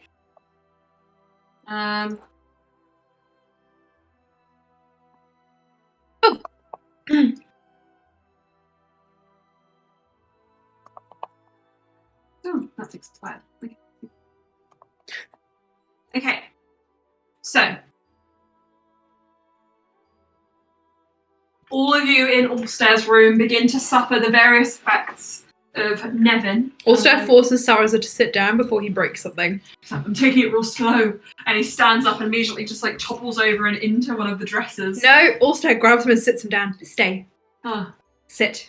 yes. You are too large to do that. You're very bottom heavy. He looks at Droll. Am I? And Droll says, yes. It's a good thing, Saraza. It's a really good thing, Saraza. I'm being objectified. No, Saraza, I just mean that if you broke something in here, it's made of ice and it might stab you and it will be cold. Make a persuasion check with disadvantage. Why? Drunken state. Natural one. Saraza, no! Saraza, please! My feelings on hurt. He grabs Saraza's face. Saraza, you are beautiful. Please don't think that I was saying anything bad about your appearance. You are a Dehane. Those are some good genes. Loran says, yeah, don't let us down by crying about it. Yeah. Yeah. There's a knock at the door. Oh At dear. which point, hello, as Zarina kind of tips her head in. Saraza crying, also grabbing his face. Sleer asleep on the floor still with Freya. Cass is fine. Cass stabbing a pillow. Cass is fine. Cass That's is like, yeah, that's classic. This is the Louis, most how like are you discovered? Well, actually, you look stone cold sober next to everyone else. Chloe's just confused. I think she may have reached down to like gently tap at Itie's face, but like just realizing that almost everyone else is affected, and so maybe she thinks to address Serena. Hello. Oh, Bluey, hello. What on earth is going on? Nevin. And why aren't I involved? Nevin. Nevin. I see. And did you feed some to the small child? Because he is actually bouncing off the walls. And you do see Valis like stumbling around the room like, I'm so out of it, guys. Loran, I thought I told you to fix that. Loran says, it's nothing to fix. He's just terrified. Also grabs a blanket and throws it over Valis and grabs him. It's fine. It's all good. He starts screaming and shivering. Valis, please. As far as I know, yes. Everyone but Perinia has had. And Perinia appears to be enjoying herself. Is anybody going to bring Sleer back to life? Anyone? Maybe just like a little gentle, like shake of the shoulders to her and then to Nev. Sleer, make another Constitution check for me. Saving throw. Sorry, saving throw. Come on.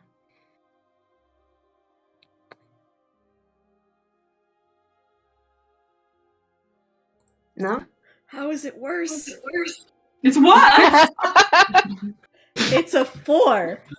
4. Loran just says, I could wake her up. But Sleer looks very peaceful. You want me to Cass stops stabbing the pillow for a second.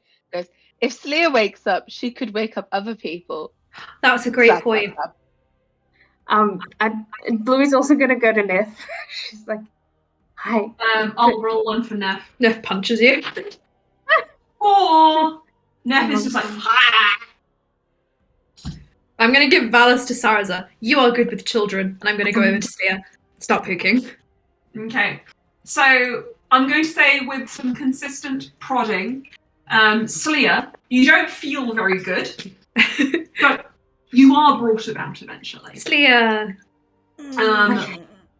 You feel like you're like a ticking time bomb before you collapse again, and your fuse has about maybe an hour and a half. You need to fix yourself. Boop. Lesser restoration. That's no fun. That's no fun at all. Oh well, no, I'm joking. Wait, who said that? Me? No. Let's probably say that. Jamal, please control your child. No. Please.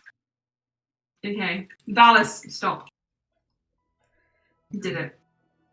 Does Valis stop? Valis is clinging to Saraza, trembling with fear. Is Saraza still crying? Saraza is holding it together. How many people am I waking up? Freya is still asleep. IT is.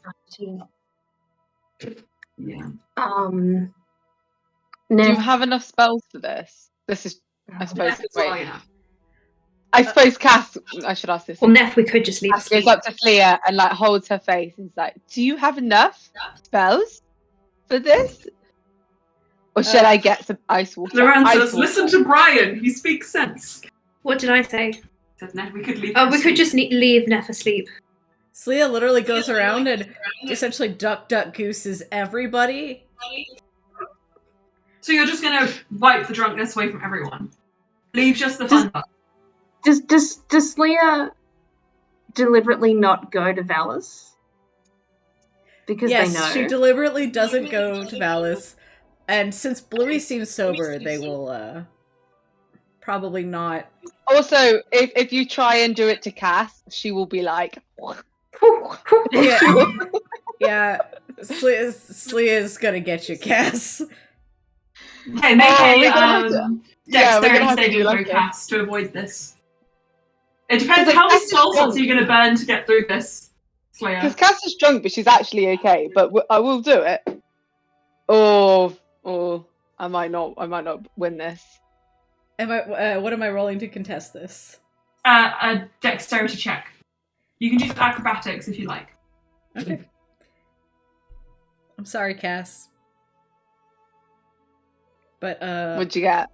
Fernia's dice says yes. Now 20. Oh, yeah. You are able to tap Cass just on the forehead. And Cass, you feel the sad realization that you're about to be sober wash over you. Oh no. Like, no. Now you can drink more. Freya Enjoy. just says, "Don't worry, it looks like there's more Nevin in the bottle." There you go. It's my Nevin, technically.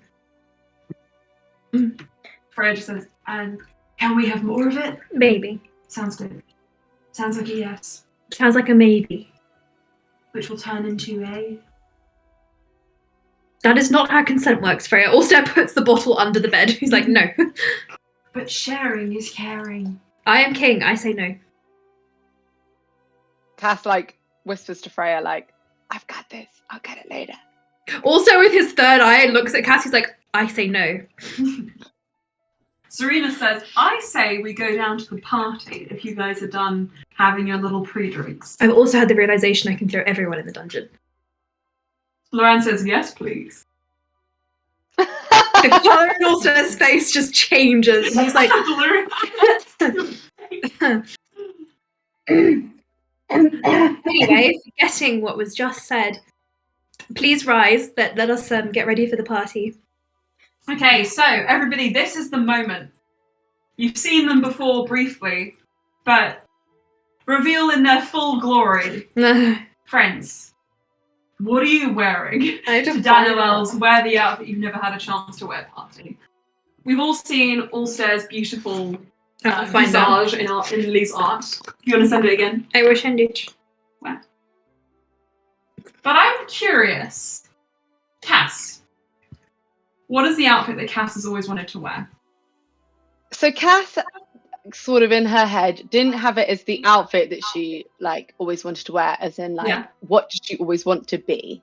So Cass is coming. You see her get changed, and she's basically wearing like a skin tight jumpsuit, but like, or catsuit, I guess you could say, but it's like scales full of like onyx beads, like onyx gemstone scales. Yeah. Her on her back, it looks like this. That's so cool.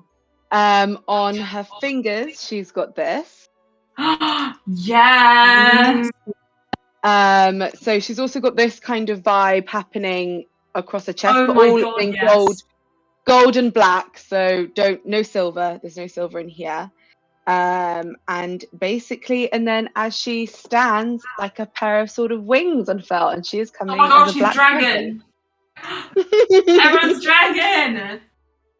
Okay. She is a Cass, black you are dragon. dressed as an immaculate, beautiful onyx and gold dragon. Yes. Freya wolf whistles in the corner and smiles very nice. Very nice. She is pleased. Are we going to Cass see a winks. fight between Boba and Freya? Ooh. Ooh. Oh, wow. Right. And Bluey. Bluey's a bit in awe. Bluey, I know what you're wearing. I'm not sure if everybody else does. That was good. Oh, and I will. I'm just taking a screenshot of everything, and so it's all one image, easily referenced. No, We're sending on Messenger. Yes, does look like. Oops. yes.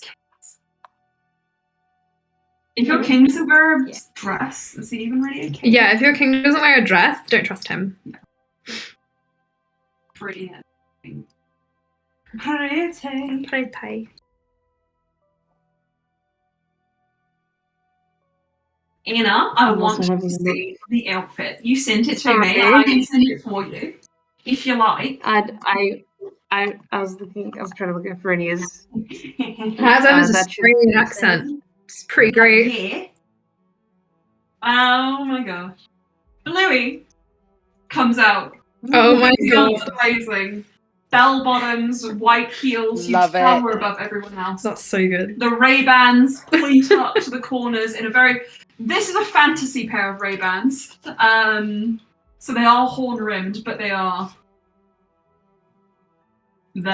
stunning. So, yeah. Reyes banners. Ray's banners. Yeah, ye old Ray-Bans. Keep so, yeah, I know. Right. Slia, what are you wearing? Slia told them to surprise her. Slia? So When you open your package, you see in a midnight blue velvet embroidered with the aurora on the back, not a dress, but a pantsuit. With killer heels in it, the type which look like they're almost hewn from the ice themselves. That's cool. There is no shirt. And you get the impression that somehow Loran might have had something to do with this styling choice. Does this... Is this like no Slia is shirt very game pleased. today? Yeah, hell yeah. Hell yeah, hell yeah. It comes with like a chandelier style necklace, which again also looks like it's made from sort of like glass beads to resemble ice and the aurora itself. Now Loran disappears for a moment. And everyone, you have seen his outfit before. You've seen the armor pieces that he was planning on wearing, beautiful, stylized, in his style for certain. What you did not see previously as he moves from around the corner of the room is the full set of armor helmet that he is now wearing.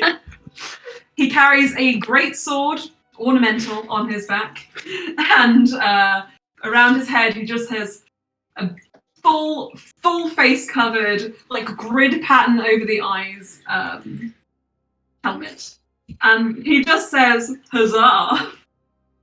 Is this something to do with Sarah's and Loran? I just think it's funny. And he is his shit. Of course. Did you huzzah him? Yes. He pulls the greatsword clumsily out from his back. It gets stuck halfway. Let me try this again. Is Sarah's laughing at him? It's stuck. He just gives up and clicks his fingers and uses magic. I Huzzah! challenge you to a fight. To dance. Loran sticks the greatsword in the ground and spins around it like it's a pole. Oh, Loran. Okay. It feels like the Nevin hasn't worn off after all. Look, Bluey's gotta, if she's going no shirt, she's gotta get into the headspace of no shirt. She's gotta have the confidence. Emma, what type of is Freya sort of dress person or not? Just because I have quite a few outfits saved for Cass, so I could probably use one of them. If you want to learn something to Freya, is she like a dress or a suit or what is she? She could go either way, but it looks like she prefers to wear trousers. Okay, then she's going to be dressed like this because this is something that I would love for Cass to wear. So this is. Oh yes. Oh, stunning. Oh my goodness. So literally, all the femme presenting people are in trousers except Cass, and also is in a dress. She's in a skin tight. She's not wearing dress. She's like, it's like skin tight, basically. Skin tight onyx scales, and they're like stuck to her body. So only Alstaer's in a dress. No, Fernie's got a dress. We discussed it. I forgot what is that? Yeah. Wait, hold on. Didn't you say that he was? Oh. Yeah, I just about to say. Frinia's dress is really cute, by the way. I love it. It was one of those things of like, it's like something she wouldn't normally wear. So, yeah. Frinia wearing something again she wouldn't normally wear, but she looks amazing in. Sarazer is the last to emerge, and he is wearing a very nicely tailored, very simple but very classic and beautiful new shirt and trousers, as he has finally bought himself a new pair of clothes, and for him that is something he would never do. And might I just say, he looks sheepish when he comes out, and he just says, let's go to the party. And he kind of puts his hands behind his back as if he's covering something as he walks. You're right, Sarazer. Yes, he kind of walks.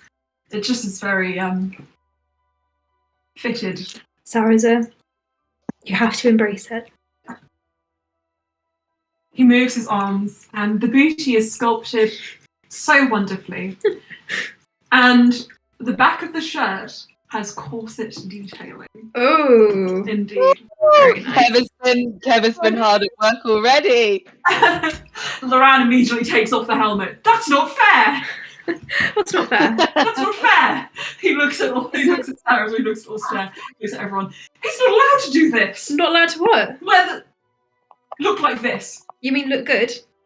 Yeah. You both look good.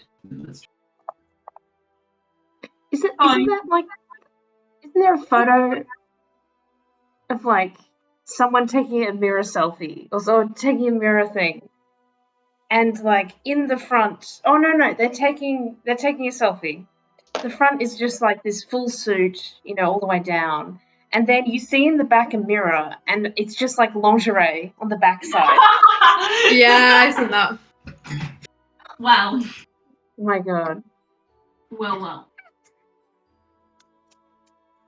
Anyway. Also just pats around the shoulder. This isn't fair. What was Freya? Sorry. Freya's wearing a pantsuit, no shirt. But it's unbuttoned, so it's quite bold. So, all this together, you follow Zarina out to the party.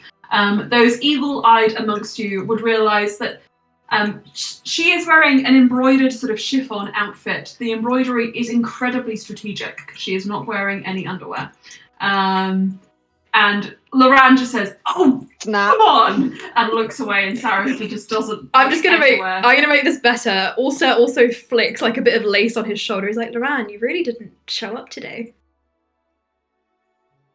Right, I'm going naked. I said I was going to do it, and just go and take off all my clothes. No. Also grabs him. So, you all head to the party, and when you get down there, it is in full swing. And the music is funny because it's not really the kind of music that you're familiar with. It seems to be, well, you can only imagine it must be traditional Carnet party music. Because when you focus and when you probably listen in, it sounds a little bit like this. I have no idea which song is going to come up. Yeah. Oh no! Stop! Hang on, come back. Just What push is the it? button or something. Let's push the button. It's been so long. Party is in full swing. I'm so embarrassed. Also looks so happy. I want Now- Sirens. Is this on Sirenscape? It is. Yeah, Yes. it is. I might try and see if it will work. If my internet dies, I'll have to stop. But That's fine. Well, funny enough, you guys were in charge of the decorations for the party. So I want you to tell me what happens when you all enter the room. What do you see? Put me in the know. So, Cass, I think you took kind of the lead on some of them. yeah, so I think I had hallucinatory terrain up for because then we would have had the so for the coronation it was like all sort of like very like lovely, and then I think it just drops and there is just like I feel like there's like lots of things going off in different corners. So I think in one corner it's like sort of but like there's like different seasons, and then it's like winter like right down the middle. And you've just got like different flowers, different plants. It's like it's the night sky over the top, over all of it. And I think it's just like starry, lots of moss. So like instead of like a dance floor, it's a moss floor. Moss floor. Moss floor. All of the seats are mushrooms. Oh, that's so cute. Like little fairy circles. Cute. Yeah, so all of like the tables and chairs are like little fairy circles. So there's like a big mushroom and then little mushroom stools. And I think there's just basically like looking at like a fairy kingdom, I think is basically. Hell yeah. But like with iciness like interwoven through all of it. Like some of it will be like, there'll be like a waterfall that's frozen mid-fall, or like snowflakes which are just sort of like hung in the air as perfect snowflakes. So I think it's like a mixture of those two things. But like the Maasai is definitely, it's not like devoid of the Maasai, but that's sort of in it. Pretty. Beautiful. So, let me describe to you what you see when you go inside. Okay. Oh, Bluey, go on. Just look, if Bluey's able to like full on do this sort of move, like going in, and as soon as she enters the doors, she says in Draconic, light it up to her gem of brightness. Yeah. And that's still hanging somewhere, despite the ceiling. You do, you're right. It's magic, it's fine. So, Bluey, so your gem of brightness is like in the center of the room, then kind of like a disco ball. Yeah. Light it up, and there's a zap of magic, and it begins to spin slowly around. The lights cascading off of all of the seasons. What song is going to be next? Oh, it's Love Story again. No. We've already had this one too many times. Could you restart it, Emma, just to see if I can get on it? By the way, I said I didn't have anything in mind for Heidi, but I've now just thought go-go dress. Okay, Joe. Go dress. Understood. Sorry, I'll just restart the music. Alstair's walking with Farina and IT as the only people in dresses. He's like, yes, I feel good in this squad. Yes, very good. Very good.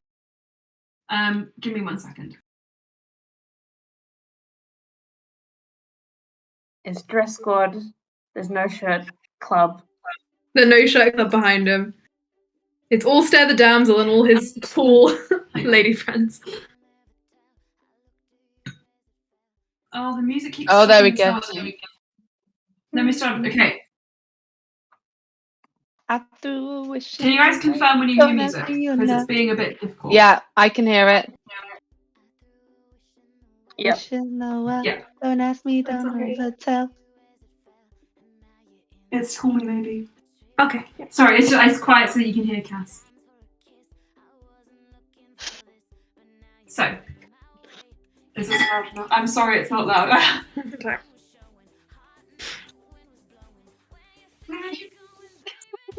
So, Danielle is singing this very song at the top of her lungs to Lucas as she dances through the room. Now, Danielle is back in her wedding dress. However, she has done a quick change at some point and pulled the ribbon off the middle, and it is now like a mini dress, like cute, flowy, silky. She's got like high heels on. She looks super cute. They've been magicked by somebody in the crowd so that they don't sink into the moss, which you think is a godsend considering some of the guests are having a trouble and to sort of like go with it. And Zarina's like, I feel like, do not worry, I feel like the friends. moss is kind of frozen though a little bit, so it's not like super yielding. It's not super yielding, but some people are still having trouble with it. And Zarina just says, do not worry, friends. And she just kicks off her shoes and just walks over it. And a few people follow suit. And those who would like to keep their shoes on. Alstair refuses to take off his heels. He is a druid. He will glide over the moss. Exactly. Those who would like to keep their shoes on, Zarina just zaps little enchantments here, there, and everywhere, making sure people can walk well. And yeah, it's frozen enough. Survival of the Cass, you probably- fittest. What did you say? But also, Survival of the Cass is fittest. like, I don't think she didn't mind if it was a bit yielding because she was like, I feel like Brian wouldn't mind if someone got swallowed by moss. So Yeah. Okay. Alstair's very pleased. He says, people who fall over, they just deserved it. They didn't become one with the moss. Loren says exactly as he pushes just a random person over. You hear, ah! Alstair realizes it's Kev and catches him. Oh, Kev. He looks up at you as you kind of hold him in his arms. Hello, Kev. He gets up to his feet. Alstair, he's wearing a white button-down, very nicely tailored with big billowy sleeves, black trousers, and a purple corset. Did you go into my wardrobe, Kev? Yeah. It's just some things you left behind last time you came to visit, you see? And they were being repaired and, you know, Well, let's fix them. at the time. And Did you wash these? I was going to, I just ran out of time party planning, and so I just... How many of my clothes do you have, Kev? Not that many, just like several outfits that I've kept as tokens of your favour. Alstair looks between Kev and Loran, is like, it's fine. Grabs Saraza, puts Kev and his hands together. Go dance. Push. Go on. Push. We're pen pals! Yes, exactly. Go be friends. Yeah, I remember. And they go off and they look confused back to you and just smile. And I had to stop that before he revealed exactly how many clothes and what type of clothes he took. Loren says, I could figure out if you want. No, I mean, I don't think he's any danger at all. I do think he's actually quite sweet. Yeah. Everybody, these are the kind of groups of people you see. You see Messiahs coming and going. There is like sort of inner party area where the whole throne room is. And then there are multiple kind of like satellite party areas. So there's the courtyard, which is still dressed up from the wedding. A few of like the older residents of the Messiah have gone back to their community kind of like centers to sort of like, you know, proceed with more traditional parties in their own way. But most people, the majority of people have stuck here, including the royals. all of the inheritors, the future leaders of the Maasai, everyone who were in the trials with us here, including Indira, all of the lesbians, the Ice Dryad, Alibek and his team are kind of just like standing in the corner, like all in sync. bopping their heads all in sync, just like refusing to move any other part of their body, but just like They're really getting into it. They're really letting loose. You see Pigotaro, the Winterbrands, everyone, they've kind of like, made their own little dance circle in the corner. Zarina is like taking shots and then like hiccuping magic, and her magic kind of turns people into weird mushrooms for like 5 seconds, and then they turn back and have an existential crisis. It's fine. Oh, she's fine. Yeah, but she's kind of making a lot of fun out of it. Uh-huh. So, as you guys drift off and enjoy the party in your own ways, Bluey, Indira actually approaches you. Actually, before I say any more, what's your guys' priority in enjoying yourselves this evening? Because there's drinks, there's like, quieter socialization areas, there's the dance floor. What do you want to do? I don't know about the others. I feel like Cass and Freya would have grabbed a drink and headed straight to the dance floor. Amazing.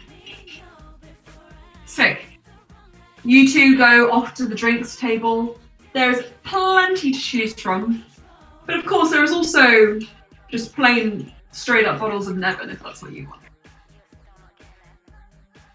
But like, knowing how Freya did get knocked out, I think Cass is like, we'll go for something else and then we'll hit the Nevin later.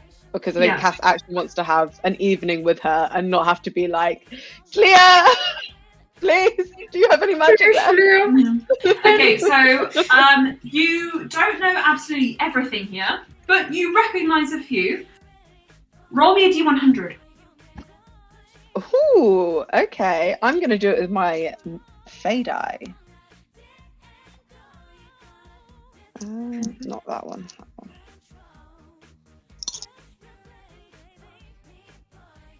$35. What was that? 35. 35. Okay.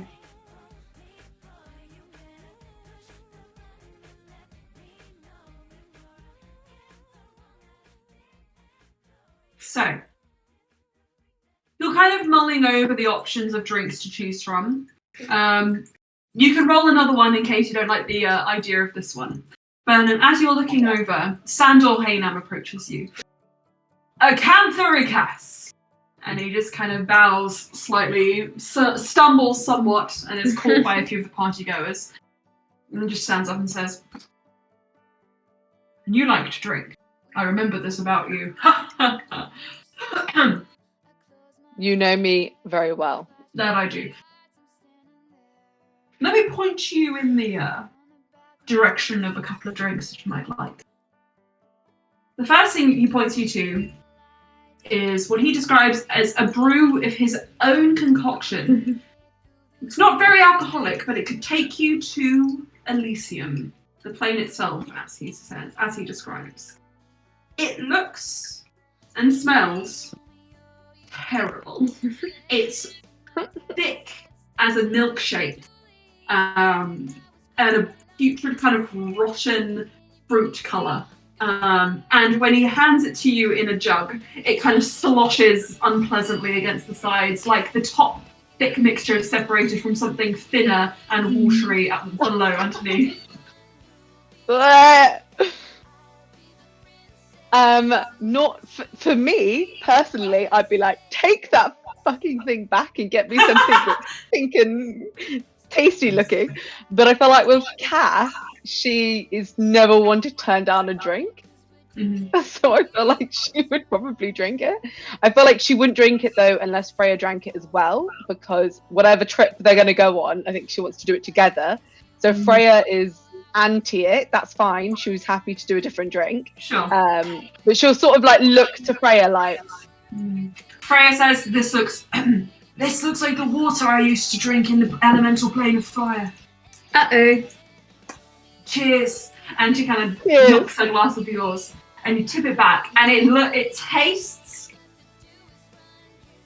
as bad as it looks. I'll tell you that much. Most of the people around you recoil in disgust as you take it. But the moment you swallow it back, as hard as it is to actually make that swallow, you feel released from your body. Like you've astral projected through the ceiling. And you experience what you feel is the closest to true bliss you've ever felt in your entire life. And you're under the effects of the etherealness spell for the next hour, which I will send to you.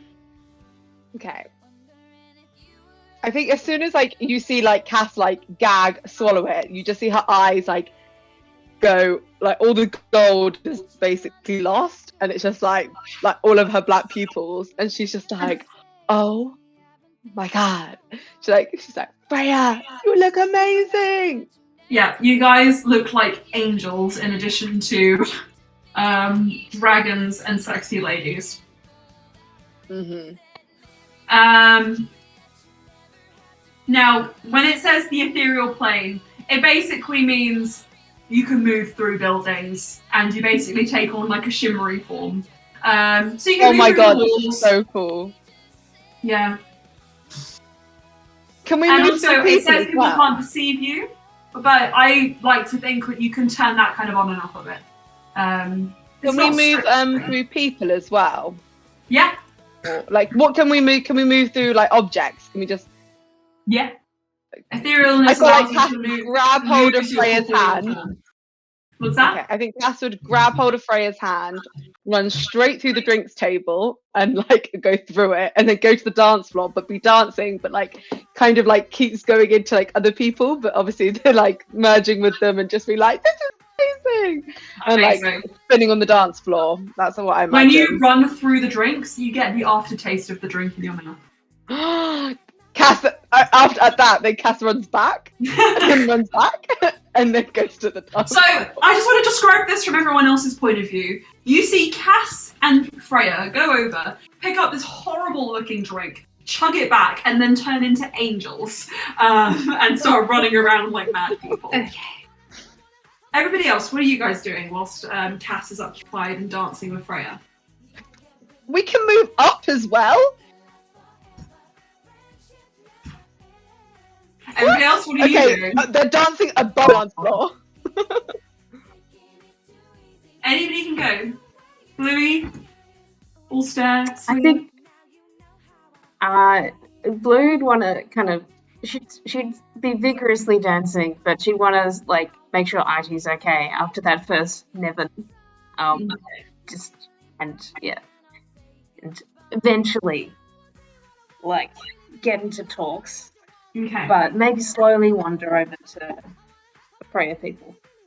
Okay.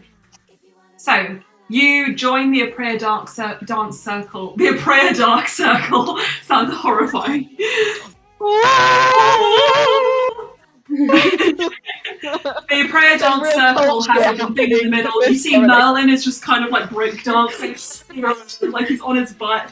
Oh, it's like, you're so lame. What did he say? Merlin is like, you're so lame. You're so lame. She's like dancing in the corner, doing the robot. She looks kind of not great, but it's fine. She's enjoying herself. Bluey, what is your signature move? I think I like if she's walking anywhere, I reckon like her neck is going like as like back and forth like as it can, and because it's so long, it's going so far. You know? Okay, so Bluey, make me a performance check. Fuck yeah.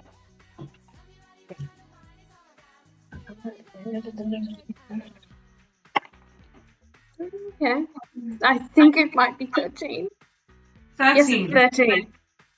So you move over, you start doing your dance move, and Icy is like, let's come again, and starts joining you. Not that many people are catching on, but the moment he sees it, Merlin is like, that's it. That's the move. Stops breakdancing, completely still, and just goes. And everybody in the dance circle is just doing that move. And from the outside in, they're standing perfectly still, only the heads are moving. And it does look a bit cultish. Perhaps the Aprea dance circle is real.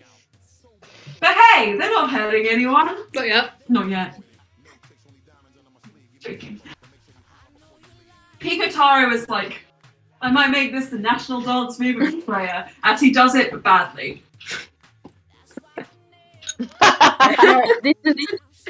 It's more of like a. Fun fact, my parents. Perspectives. Maybe put your face like a cockroach. My parents can't do this. They can do this. Why? No. Oh no, it's not hitting the wall at the moment. Can't believe It's that. hitting this. Actually, it's a bit. Okay, I'm sorry. But if I put it back, then it looks like I'm nude, and that's absurd. Oh, actually, you can't really see. It's fine. Anyway. Don't ya! Don't ya, Pikotaro. He's having a good time. Alstaer, what are you up to? Also is glad that everyone is having a good time. I think he's smiling and nodding at all the passing people. Very good, yes. He does look a bit away with his thoughts, I think. He's looking for his parents, but he's holding onto Loran's hand quite tightly.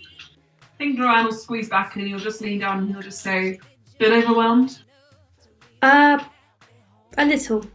But I want to enjoy tonight. It might be the last time we can for a while. Yes. Let's find your parents. Yeah, I wanted to have a dance with my father now that he is no longer a king. I'm sure he can embarrass himself. Maybe a perception check. Natural 20, 31. Mm-hmm. Just. It takes you a second to find it out. With a 31? Just take you a second, because you're so used to seeing him wearing regal clothing. Seeing him wearing, not a robe, but fairly subdued, simple attire. He is wearing silver trousers with a long silver overcoat, fur lining at the top.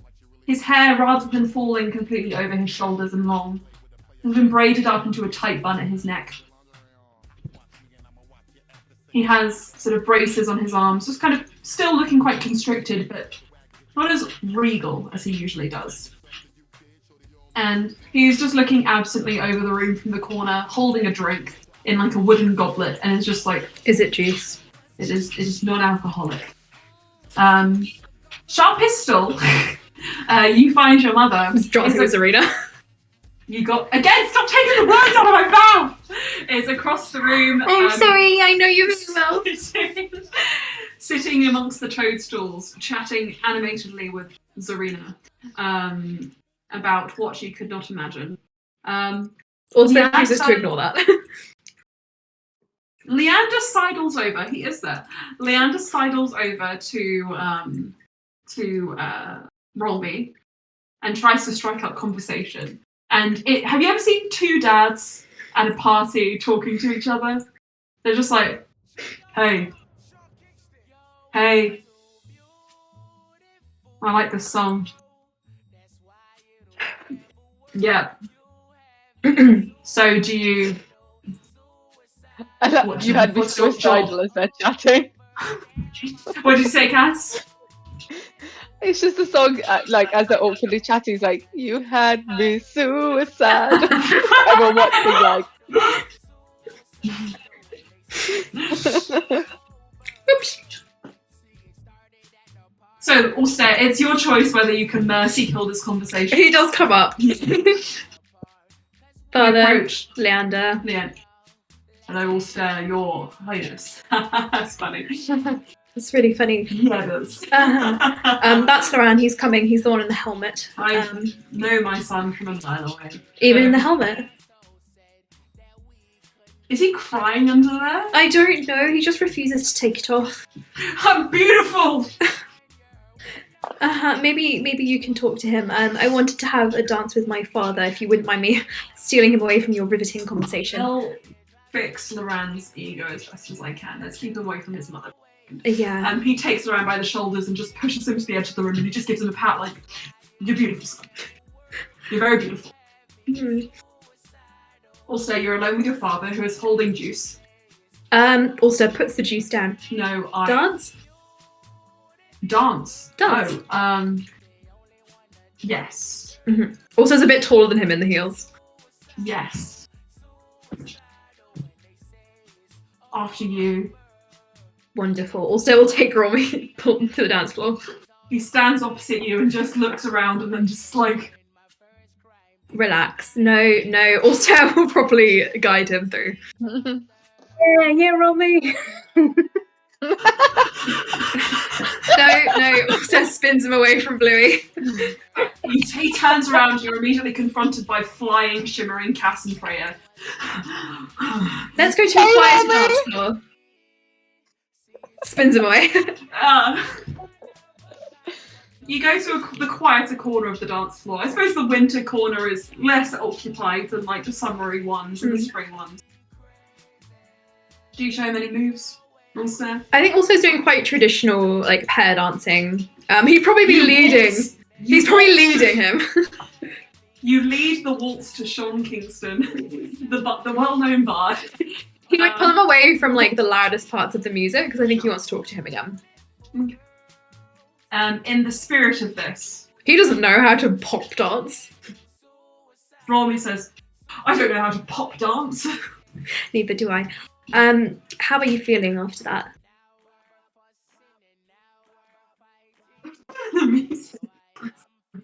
Do your best to ignore Daniel's playlist. It's a choice. I can't do it. I'm so sorry. It's so ridiculous. Romy just says, I'll be really honest with you, it does feel like a weight off my shoulders, and I just can't believe we made it here, if I'm honest. No, neither can I.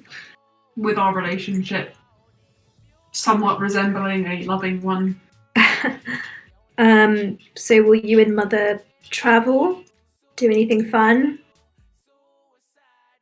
Well, Sharp Pistol has not left the country for quite a long time, and we both feel that we don't want to suffocate your rule, so to speak.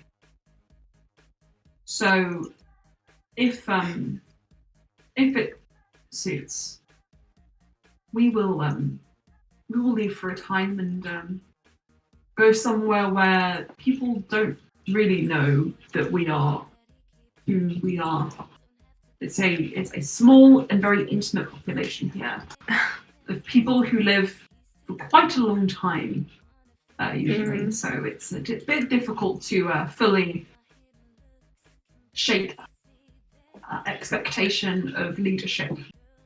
If you were going to go to a prayer at any point, I know in some of the temples, there was a Lachey woman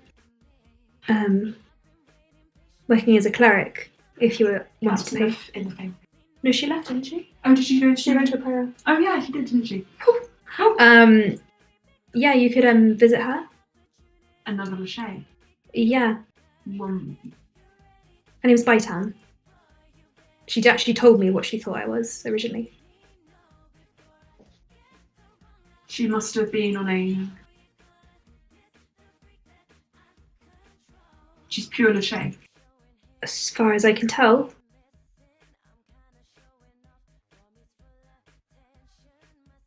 And did she appear... What was her appearance? Older or...? older, middle-aged. That she could in fact be from the original civilization. Might be an idea to seek her out. Bring her back. If she wants to. I mean, I've never seen another Lachey, so as far as I'm aware, it's just me and the Messiah. Once. The Shea blood, when diluted, still runs strong. Well, I've got 2 children on the way, so They will live long. yeah. 2,000 years, maybe 1,000, depending. Tao Shiri blood as well is quite powerful. So I know. Considering I'm a druid as well, I don't know how long that will extend, but I'm going to ask Laurent to do it. If he's happy to do it, then I would like you to accept it to be there when my children grow up as well. make a persuasion check. That would be 16. The way that push the button is behind this whole scene.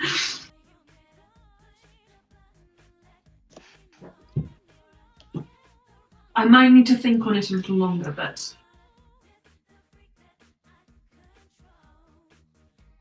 I'm inclined to say yes. Thank you. Maybe we can make the decision once all of your affairs with your friends are settled. Given the state of things, I don't want you to be giving up any of your lifespan anytime soon. It's a very long life. Well, if it's allowed to come to its natural end, then. Also, I will tell you this. There is a expiration date for all of us, including those who are granted the life that the circlet gives. But in reality, you choose when it is you wish to give up that life. And usually it's when the monarch changes. But in your case, you could live up to a few thousand years. Or you could live as short as your own natural lifespan. It's up to you. I don't intend to outlive Loran, so that gives you back a lot of your lifespan that I took from you. It's my own selfish request that you take it.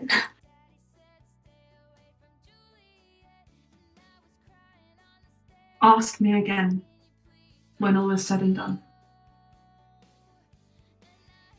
Okay. Now let's engage in the traditional dance of the Apraean people. I'll bring you over to the Apraean circle so they can teach you. I've got to find my husband. He seems to be having a mental breakdown. When isn't he? That's a really good question, but it's not often about his looks, so I'm actually quite concerned. No, I understand. Yeah, I think it's something to do with his brother upstaging him and his mother. No, I understand. Taoshiri are quite attractive. He moves away. He's going to pretend I didn't hear that. Drops Romy off in the Apraean circle. He looks angry. Uh-huh. Okay. He gets it. So, Sleer. Last one without who hasn't told me where they are going or what they wish to be doing. Should we let the cats back upstairs? I have an ice cream bowl up here. That's everything. Sleer, what are you doing? Just tending to Farinia's every need. My wife. Mm-hmm. My wife.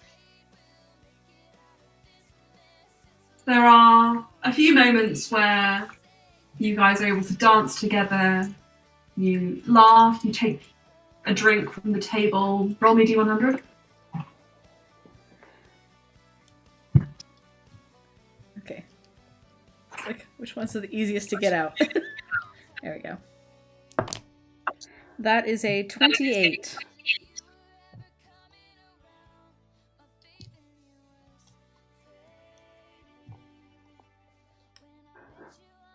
And Slay's probably not drinking alcohol because of the Nevin incident upstairs, and she would like to remember the rest of the evening.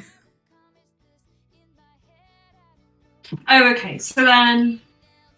So if we could make this a non-alcoholic version of whatever this is. Let me have a look.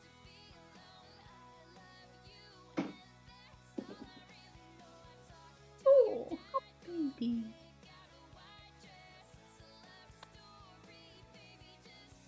Okay. I think you'd find that Lukas has taken to mixing drinks with people at this point. Oh god. And he smiles and he says, I can certainly accommodate a special non-alcoholic version of whatever you want to drink. So you just point to some random bottles and I'll do my best. Lucas the mixologist king. So you point to a few? Yeah. What do they look like, the bottles you choose? I wasn't sure if you had a list of drinks. No, just I do have a list of drinks. What do the bottles look like? It's going to influence how it goes. Anything you want. Head empty. Head empty. Head empty. Colour now. Go on. Gold? Gold. Oh, okay. I was just gonna say, hold up the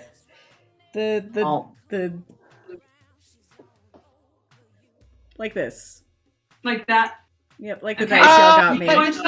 Got you. Wow. Okay.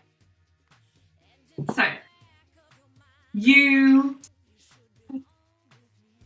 point to that really, really black kind of bottle, and Lukas smiles and says, apt choice for you. Star liquid. As they pour it out into a crystal glass.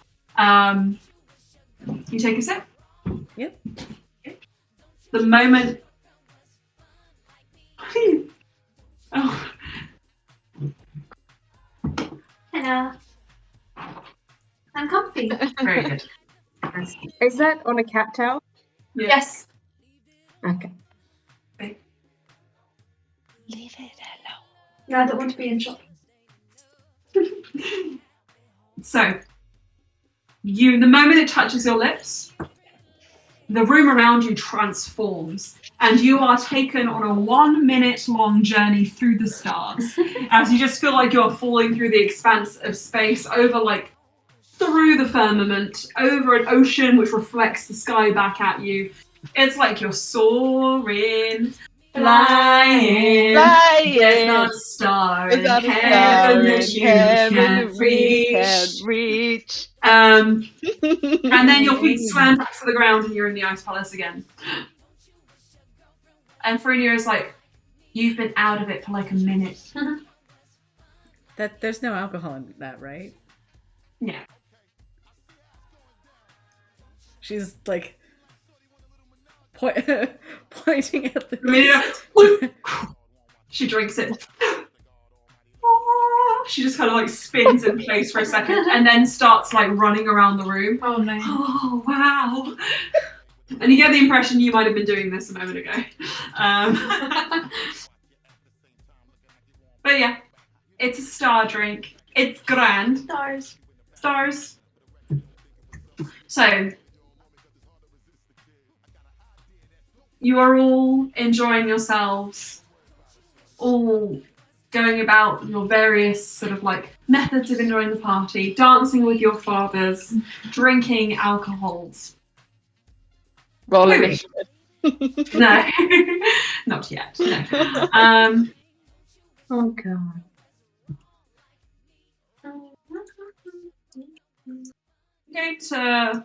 Because the music's been kind of repeating itself. I'm going to change it to a different ambiance.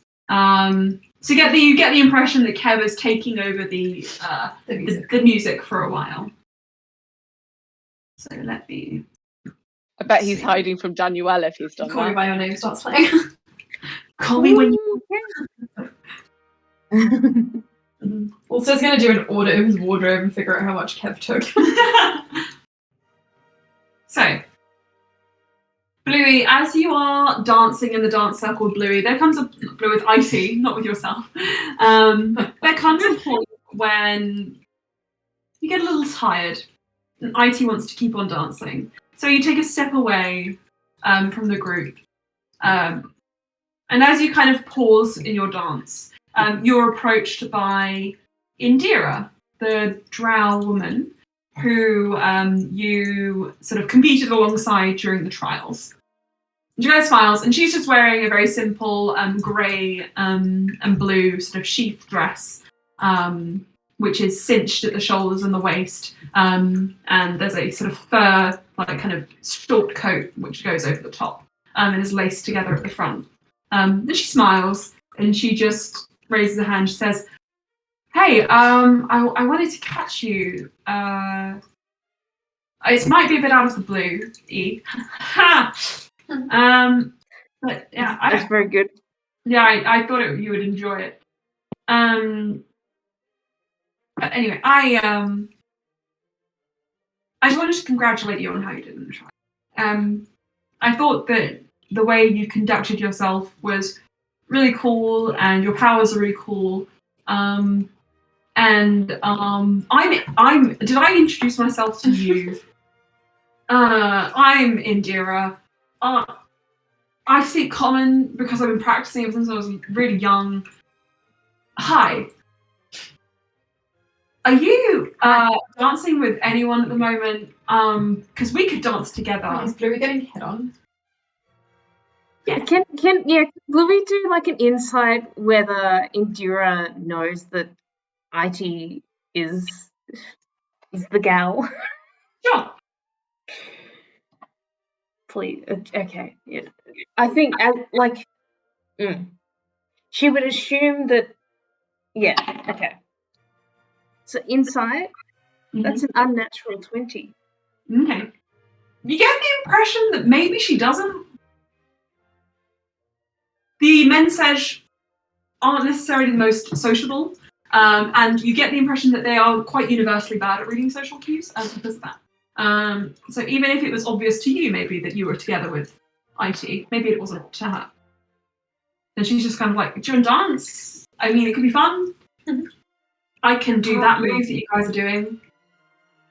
Hold on a sec. I'll just ask my partner. Oh! And that's how she does it. Oh, okay, cool. And she'll be like, hey, that's Indira from the trial. Indira waves. She just like kind of puts her hands on her hips and goes, yeah, that makes sense. Can I have a quick dance with her? Ice goes, sure, that seems nice. Did she think that you were single? I think maybe. That's kind of funny. But I think I still would have asked you, That's fine. I don't mind at all. Go for it. Yeah. She puts her hands on your hands and she gives you a little kiss just on the knuckles. And then she just says, oh, you have fun. And wait, this is the person who you were competing alongside in the trials, right? Yes. Maybe she'll be a good friend. I helped. Well, she helped save my life, and I helped save hers. Yeah. As well. As you're discussing the trials very briefly with IT, Marlena kind of looks to the side, and she just kind of like steps up to you, and she just says, "Speaking of trials and all that kind of stuff, just a reminder. At some point, we need to have a conversation with you, with Alstaer, and anyone in your group who can, catch us up on what's been going on. Just don't forget that." I will not. I know you guys want to have mark it nearby. Bluey will write it on her arm just in case. Cool. Important convo. Yes. It is actually really important though. I get it. Just remember, please remember to get that before maybe We tomorrow. don't have. Yes. Yes. Yeah. Do you not want? Maybe tomorrow. Maybe, yeah. Great. Okay. All right. Is it in an hour or so? Is that all right? Oh, like tonight? Yeah, it doesn't need to be everyone. Just enough people that can catch this up. Okay. Probably Alstaer, because I also want to say hi to him. Because he's my Yes. relative. Okay. In fact, Okay. I might seek him out at some point anyway, but like for fun, not for like. I mean, I'll still get the message across to whoever. Yes. Memory aids. Please, I don't want to talk anymore. I want to dance. Okay. Cool. Are you two related? Like, anyway, you head off and you go for a dance with Indira, and it is endearing. And she kind of like smiles, and she seems to have a good time, even though she realizes that she made a little bit of an error. Whoopsie. Oopsie. Skipping the stuff I had written down for Neff, because I forgot she was not going to be here. Yeah, Blue would like reassure her, like, I mean, okay, I know. Look, sometimes I'm not the best at picking up social stuff. Like, don't. It's fine. Don't. Yeah.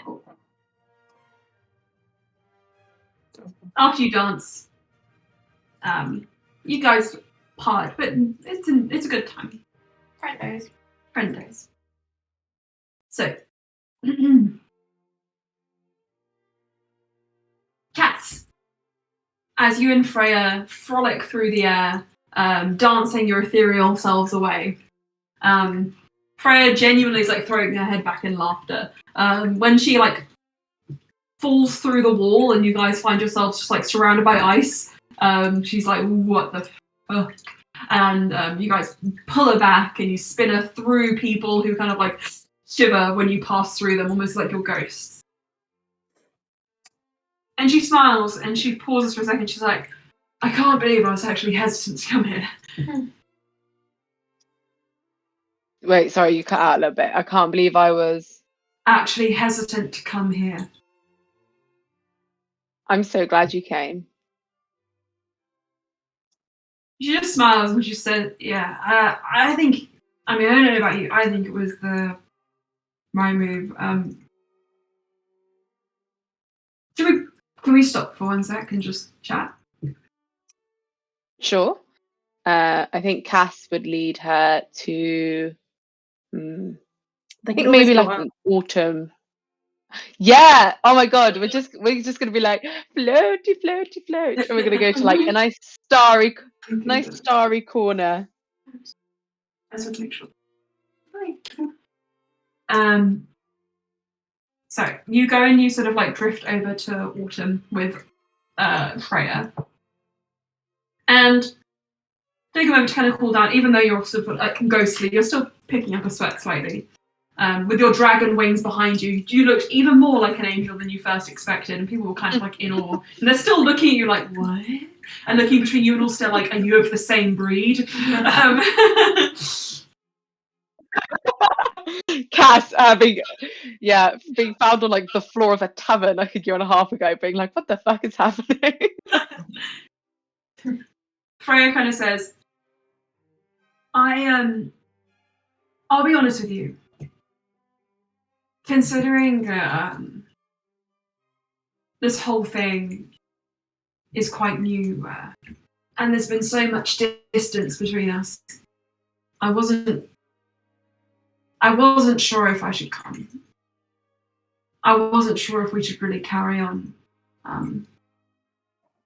There's just a lot, you know? And I think literally every other person in this group that I'm kind of tagging along with could probably say the same. But like, shit's getting really dark out there. And the idea of kind of coming to a party in the middle of all that was kind of, it just threw me off somewhat.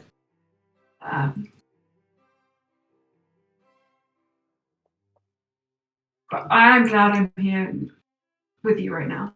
So thanks for inviting me, is what I'm kind of trying to say. I'm glad you came. I know it's sometimes seems like maybe this is the wrong thing to do when there's so much to do. But shit's been real for a lot of people. And I think if you don't take a minute to sort of not be in a life and death situation, then I think in the past I would have said that's wrong and you should have just kept going. But I've really needed this rest in a way I don't think I ever have before. And I'm glad you came.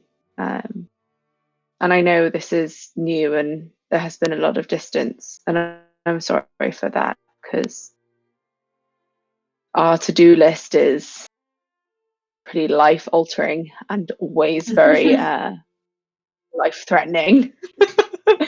So, and I'm sorry that we couldn't have spent longer together, but I'm also glad you're here. She shakes her head and said, "You don't need to apologise.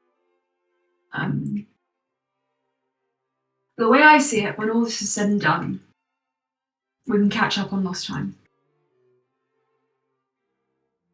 I haven't That shown you sounds where good. I'm from, but that's going to take a while to get to. They don't really... Interdimensional travel doesn't really happen there anymore ever since the whole lots of people being sucked into the elemental plane of fire thing. But we can walk there. It would take like a week. Maybe at the end. I mean, Cass is like, that's like nothing. Yeah. That'd be really nice.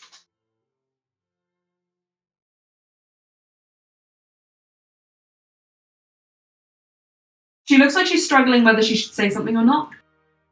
And she just says, okay. She just says, very fast and very suddenly, as if she's been kind of trying to find the right time to say it, it's just not come up. I'm worried about the sisterhood, you know?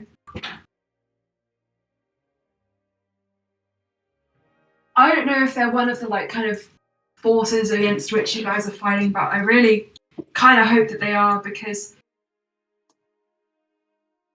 they've got people everywhere. Literally everywhere. And if my guess is right, they've been able to infiltrate all corners of Ashura. Even I don't know where to look for them now. Well, it might be more accurate to say, I don't know where not to look for them now. I'm freaking out because I think I might be getting a bit paranoid. You know? Like, I see them everywhere. Like, every suspicious glance, every hovering person, I wonder whether or not they're working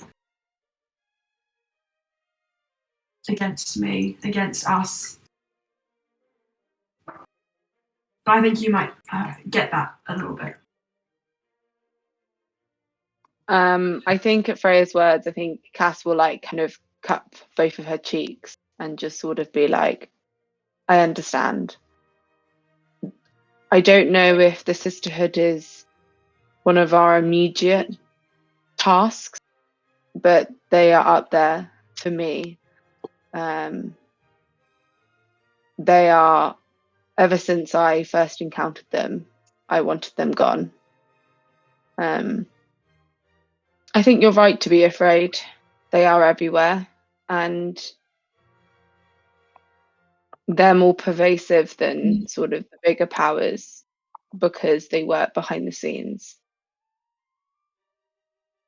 As much as I would like to say don't be paranoid, I think you're right to be paranoid. And I think that paranoia will keep you safe.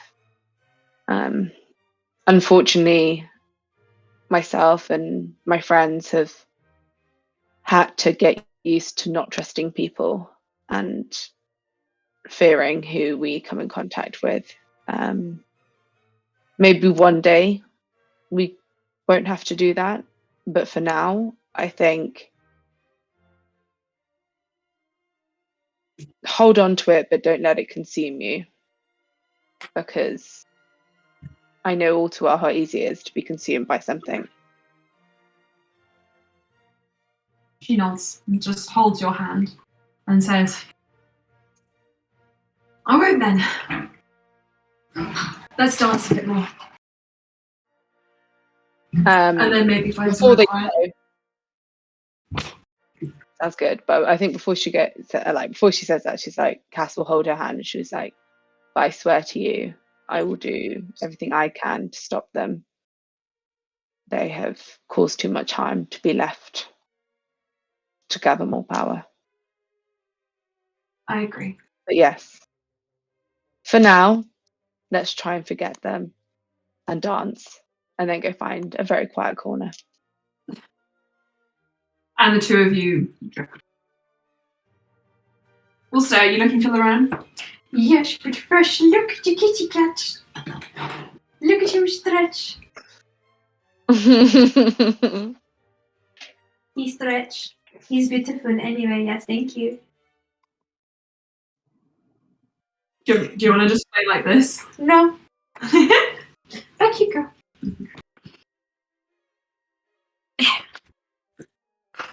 I'm here. Sorry, guys, my feet get very stiff, so I had to put them up, but I was there the entire time, pretty much. Alstaer, you go off to look for Lorraine, but before you can get very far, Pico Taro pulls you aside. Oh, hello. He breaks away from the dance circle and he just pats you on the back and says, "Hi, I just wanted to come over and congratulate you on your ascension to kinghood." Yes, we are fellow kings now.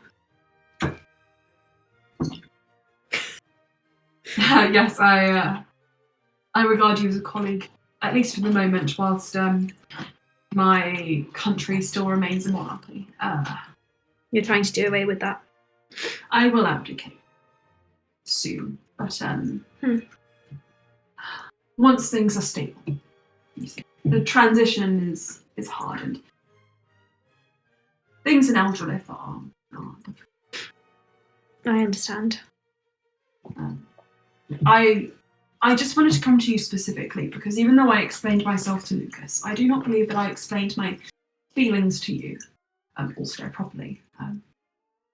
I'm sorry for not coming into the King's Trials with you all. No, it's fine, honestly. Yeah, I didn't think it would be right. My place was not to take sides in the proceedings of a foreign court. It was to observe and watch over them. If I had staked behind either one of you, I feel like I would have soured the competition somewhat. It's understandable.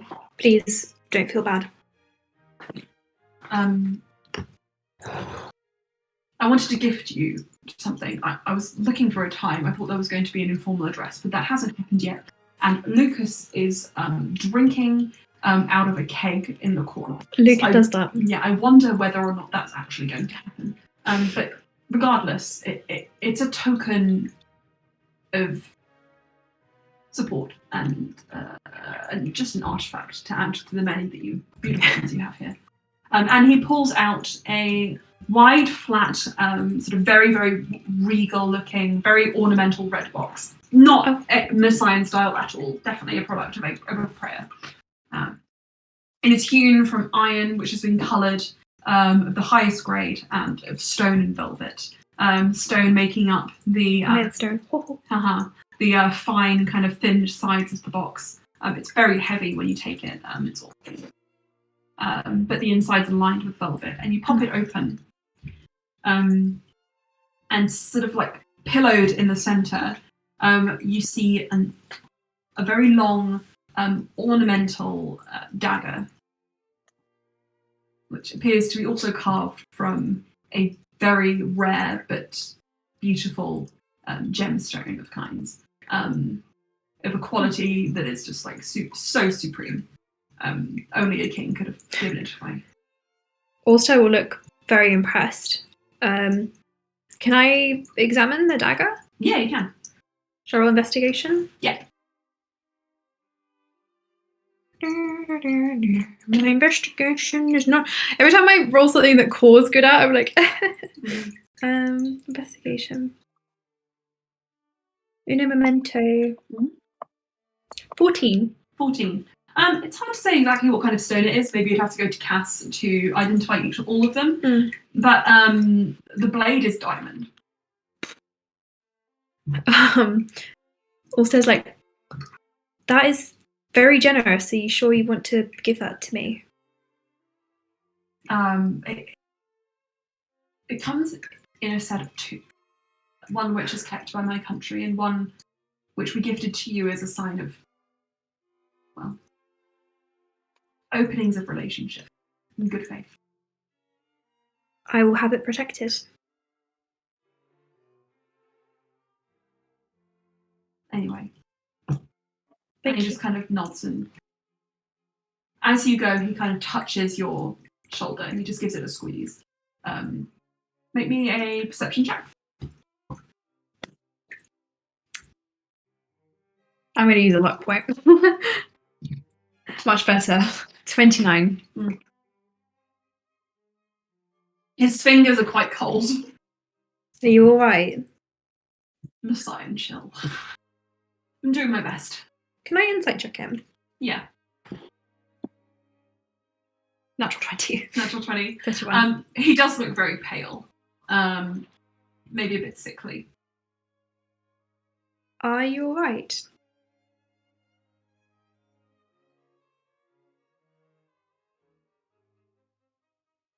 Elderly. Difficult place to live right now.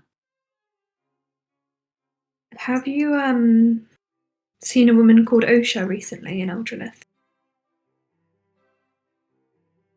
I believe so. She said she came sent from you all. That what was it? It was some time ago now, a few weeks or maybe even a month or two.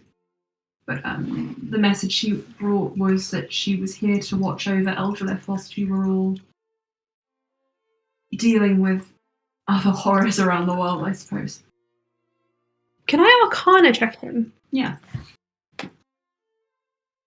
I think that's 22. 22. Yeah.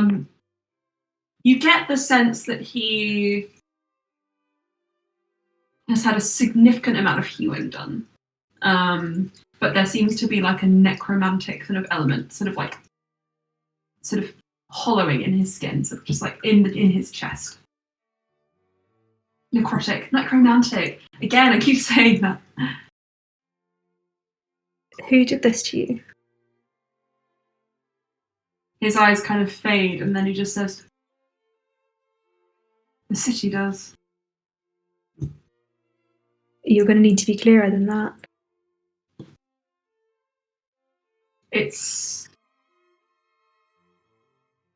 I believe it's like a curse. You think Eldrelith's cursed?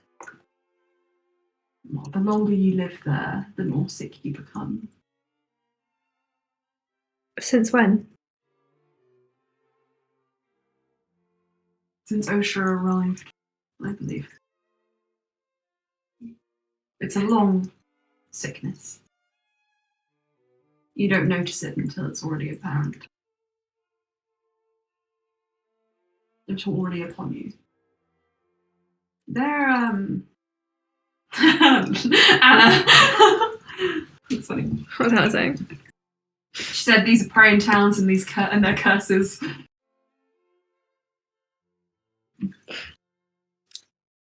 You're not going back, are you?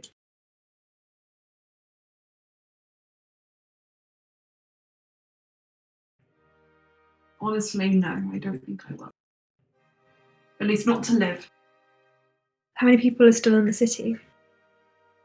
400? Can you evacuate them?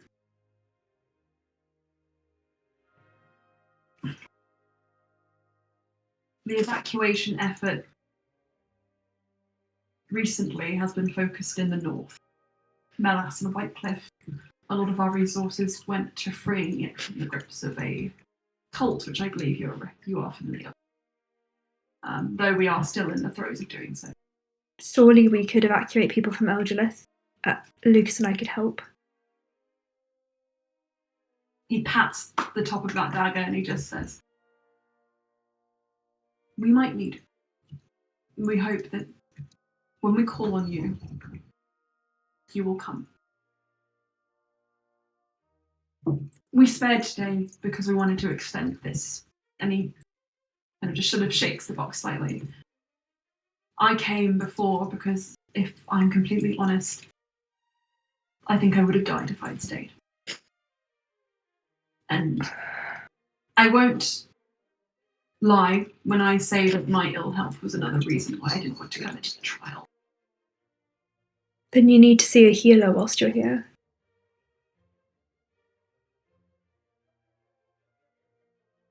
I will seek someone else. But tonight is not.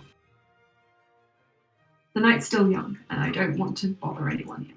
I've been tended to by my own healers, who I've known since birth, and who know me better than any, inside and out. Also, will take the dagger. He'll move his dress slightly and reveal that he is wearing a bit of armor underneath, and he'll tuck the dagger inside then. I will come when you need us, whether myself or with any power I can grant you.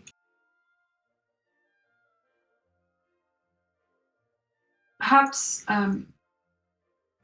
if there is a healer amongst you, I could introduce them to my physicians. They might be able to speak. Talk to Sleela. I will. She's the one fawning over her wife. She's expecting. Yeah. Maybe tell her to stay here and not go back to Prayer. We can grant Frenier asylum for as long as she needs.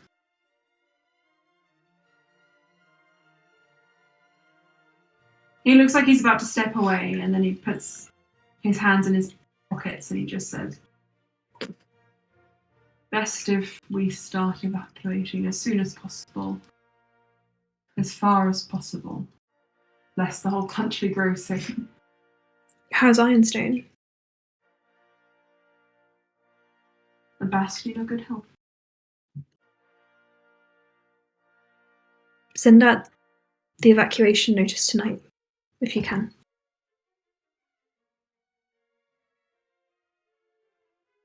Perhaps if you know some good mage with a sending spell. Alstaer looks around. Loran? I know your husband. I'll be fine. Oh, I was trying to find him anyway, so we can go together. You get the impression that maybe the Picotaro wants a moment alone after having Oh, you spilled don't. all that intimate knowledge. That's fine. Alstaer You grabs go a drink, hands first. over. Yeah, you go first. He's your husband, and maybe I'll go talk to Slayer. Yeah, Loran, also Zarina, the woman in the very nice dress, could also help you later if you need. Okay. Thank you for telling me. Excuse me. And he will I leave. know what they're fighting. Oh yeah. This is just what they just sort of The battle. yay. That's their idea of having a hobby. Yeah. Their favourite hobbies include chasing their tails, Cuddling. Kisses. fighting each other, holding things in their mouths, and looking for food. They're so well read. Yeah. So smart. Perfect angels. Yeah. Well. Alstair will go and find Brian if he can. So you head out of the room, and Loran is seated outside with the helmet under his arm. His father is still with him. He's just patting him on the back and just says, Loran, this isn't like you. I know, just feeling the pressure, the screen, the eyes on me. I've got to be beautiful all the time. And, I am. Hello, Loran. Oh. My beautiful husband. Are you okay? Better for you being here. Please sit. Father, leave. And Sorry, Leander Leander. just says, I was going to go anyway. I didn't have anything else to say. I'm going to go and stop my wife hooking up with your mother. And Loran just got surprised as they leave. Wow, this is a big night. Isn't it just? What's wrong? Is your crisis about your looks, Loran? Yes, That's very unlike you. I know. You know you're beautiful. Yes.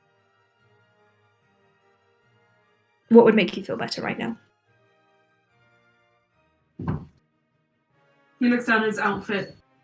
I'm not going to lie to you. If I wasn't wearing a shirt, I might actually feel better. All right then. Alstair comes in and he starts to pull the shirt off from underneath the armor. He's like, You guys kind of wiggle it off, and eventually it's just Loran standing there in like armor. He looks a little bit like I realize. You holding his shirt. He's like, Alstair throws it away. yes. Do you feel better now? Oh yes. Good. Pico Tyrus just told me the whole of Eldralith is dying Oh, because of Osha. that's going to be bad for business because of Osha. He thinks so. Or at least it started when she arrived. They're fine. They're fine.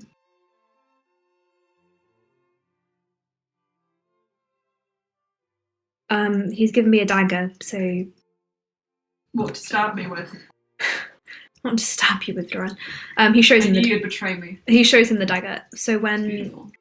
when they need us, hopefully he can call through this.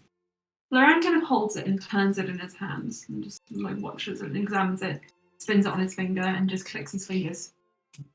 And his magic just wafts around and he just says, "There's nothing wrong with it. It's just a dagger." You thought he'd given me something poisoned. I don't know. Poisons aren't like magic.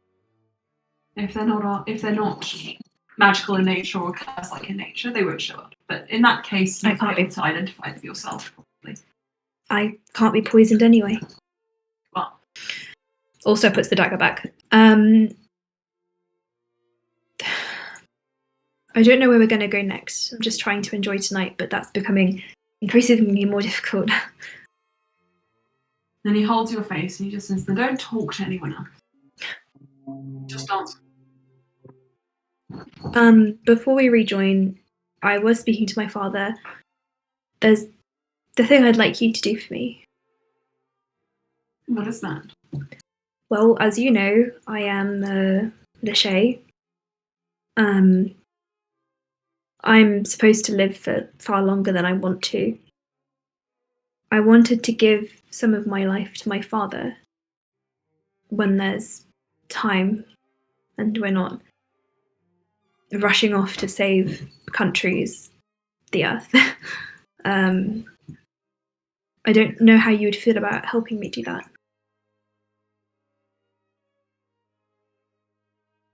You want to give your father some of your life? Yeah. I don't know of magic to do that. Not one that hasn't been invented yet, please. That's why I've brought it to you. Crafting spells is kind of my forte. And I'm not against it. I'm just surprised you want it, honestly. Maybe not, actually, considering how you've changed towards him. I want him to see his grandchildren grow up.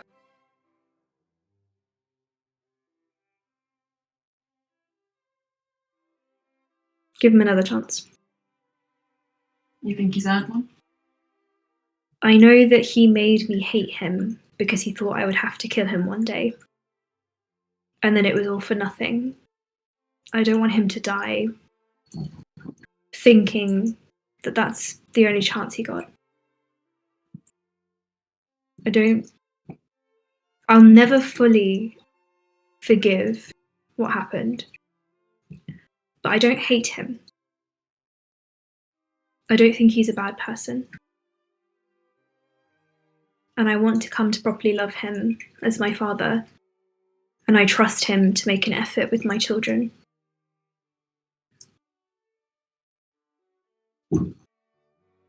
They are really going at each other. Oh! Yeah, Baz just dragged Laz over the stair and body slammed him. Long live the king! Oh, well, they love each other, it's fine. They won't hurt each other. Loran just says, Baz is attacking him. Loran just says, then I'll do it. Thank you. But first, let me work on those runes for decoding Eldereth and all of Elijah's plans, because those are really complicated. I understand. My father's not that old anyway, so I'm sure we have a little while to figure that out. No, I'm sure. Yeah. At least as long as it takes for us to all save the world. Yeah. I just hope there's enough of Osha left to save.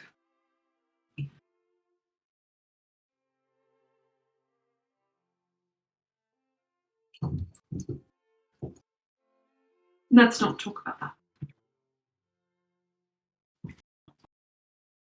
It was her choice to go to Eldra. A choice that we helped her make. But I choose not to feel guilty about it. Yet. I just know that if it was you, I know how I would have reacted. And I wonder if Neff isn't blocking something or wanting to push those feelings down to not go straight to Osha. I know their relationship was very fast and they had a lot of difficulties, but I do believe they love each other. I hope we can save her. I hope so too.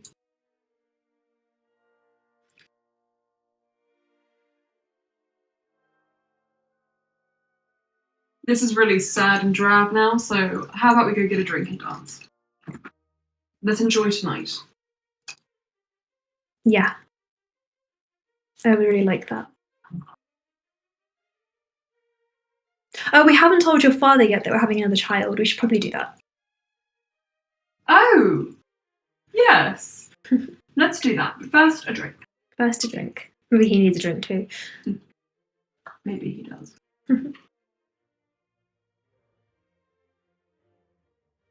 Sleia.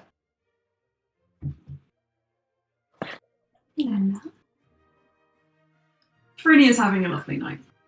But you can tell after a little while that she is becoming tired, especially considering she's expecting.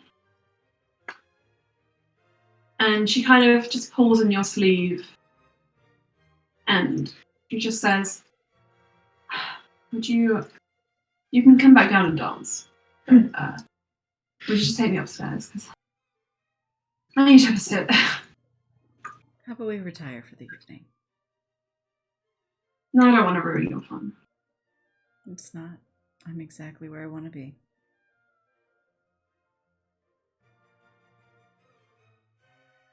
She smiles and nods. And you make your way upstairs. And she just says, I can't believe I saw that. All of this. In one night. Kind of like a dream. This is the kind of thing you read about in legends and history books.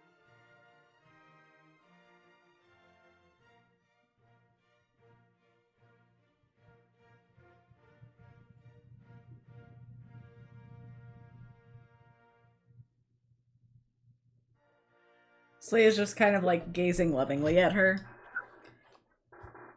Like, but clearly like nodding along. It really is. She just flicks your forehead.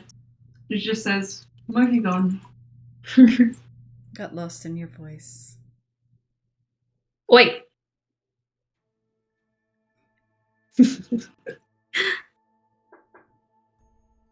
She holds your hand. Don't be silly. And just gives you a little kiss on the arm. Sleia leans over And like does the thing where like they take the heels and just like kind of like hold them over their shoulder. and like leans down and gives her a kiss on the forehead.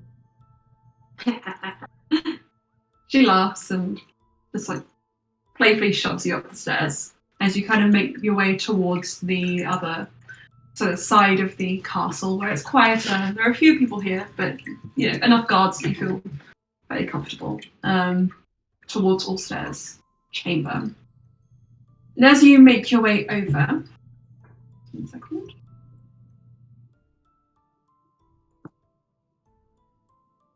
As you make your way over, you just you see a couple of people you don't recognise, wearing sort of the same sort of regal attire that Pico Toro was wearing, though somewhat subdued. And they have on their arms like an insignia of like that you know is a universal sign to be a medic symbol. Make me a perception check. Okay. Of course you're the one. That's a 10. And 10. They do look sickly. But you weren't listening into Alstair's previous conversations. I don't think you know to look for any of the signs of illness that he would have noticed. But if they look sickly, she might pause. Like when I say that, just a bit like pallid. But if you want to, you can pause. Yeah, I think that's kind of like in her nature of like if she sees somebody who looks maybe a little bit ill. Yeah. They look over at you and just kind of regard you for a second, and then when they realise that you're one of the titled people here, they bow their heads to you. And one of them, who is slightly shorter, a bit skinnier, maybe a little waifish, skinnier than they should be, just kind of like hunches, pulls their like clothes over their shoulders and just approaches you and just says, "Can I help you?" Sorry, I didn't mean to stare. Are you unwell? Yes. Did Pikotari tell you to look out for us? No, I was just taking my wife to bed. What? Just nonsense. It's not anything serious, so don't let me stop you. Can I do like just a basic visual medical check? Or I guess investigation. Yeah, sorry, I just was out of it for a second. Yeah, make a medicine check. Okay. There we go. 29. Okay. Just 1 second.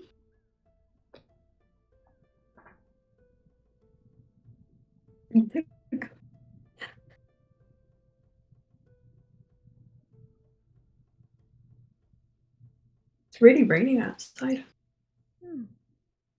Where is it? Yeah. I was about to look around where I am, and I'm like, that's not how weather works. Well, That'd be a big rain cloud. Sorry, and Aelin. It was a 29. 18 plus 11. You can tell that whatever sickness is here, it runs deep. And the fact that she's so scrawny as well doesn't help. You get the impression that's not natural. A natural size. If I may, before I part. Like, she looks like she's about to cast a spell. She kind of steps back hesitantly.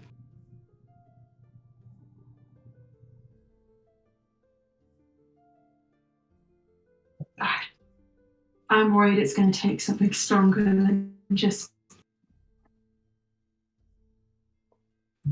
It runs deep. I have magic. What's the strongest you got? And she holds her hands up weakly. We'll probably both need it.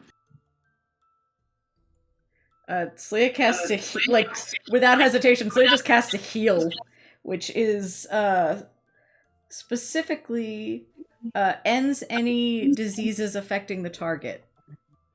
Okay. Do you do that to both or just her? Hang on. Let's 1, 2. Okay. They kind of hold your hands, and their hands also feel cold. And you see their visages begin to sort of change as the spell kind of takes hold of them. And just from visuals alone, cheeks become fuller. Any like kind of lingering wounds or ailments just kind of like wash over them, and they take deep breaths, deep shaking breaths. I can do this twice more today. Who are the sickest among you? The prince, the king, I suppose. He doesn't like that. Suppose he wouldn't. Please, bring them. Bring them to you. Yes, I'll wait. It's all right for us to. She just looks up at the chambers. I don't want to intrude. I don't know this place very well. I'll wait right here. Just bring them. Okay. And she kind of takes a step away, and Phrynia just says, "If they're going to be gone a second, can we just go upstairs?" Yeah. Just quickly. Why am I suspicious? And are you going to go take Phrynia upstairs? Yeah. Yeah. She allows you to kind of like carry her up, but you can tell she's literally falling asleep at this point, and holding her stomach tightly, just like carefully making her way up the steps. And she just says, "I really don't trust steps made of ice. Like, imagine if you fell. Like, just imagine it." When she looks back at the spiral down. I have slipped on them a few times. Peasants. And you go all the way up to the bedroom. Yeah. And you tuck her in. I'll be right back. She just holds your hand and just says, "You're too good."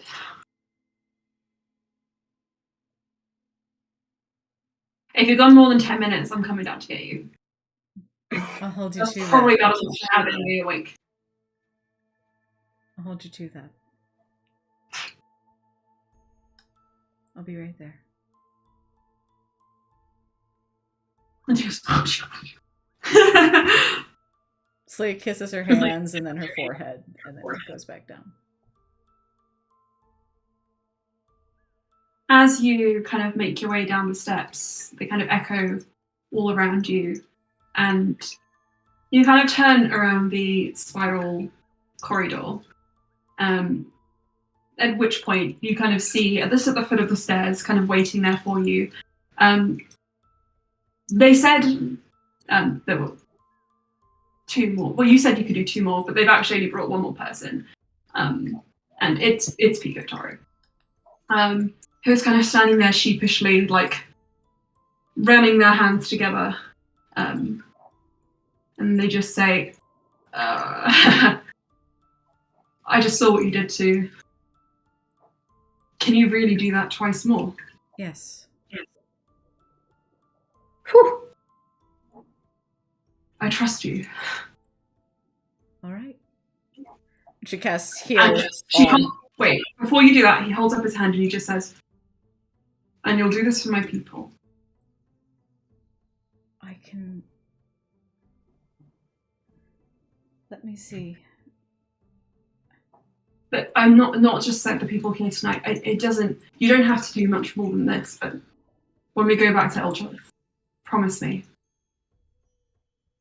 Okay, so Slee can do this at a 9th level and cast restore up to 700 points divided as you choose Oh my god! among any number of creatures Any creatures healed by this spell. So Sleia could actually heal 700 people with this spell and cure them of disease. Because essentially all you need to do is heal one hit point, and you can count that person as it's because it's any creature that's healed by this spell, even if it's just one thing. So is this heal? Yeah, no, this is mass heal. This is 9th level. This is the spell I was so excited for. Oh. I think there's still 400 people left in Eldrill's watch, right? Yeah, so 400. And they're all like civilians, so that's like 3 hit points. Yeah. I could do them all. Is this Elijah Shun's doing?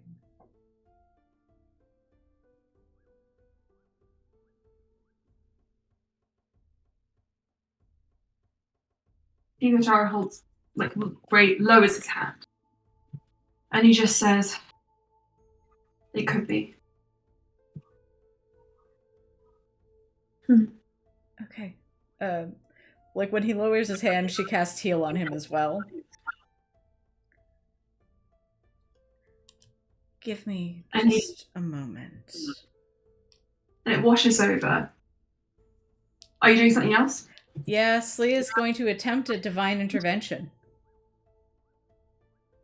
Because she hasn't done one today. Wait, I'm not going to use those because I know that I know you won't do me good. So let's do the ones that will do me good. The other ones will roll too high, and I just don't need that right now. I don't need that right now. I just don't. Is this a divine intervention? Yes. Okay.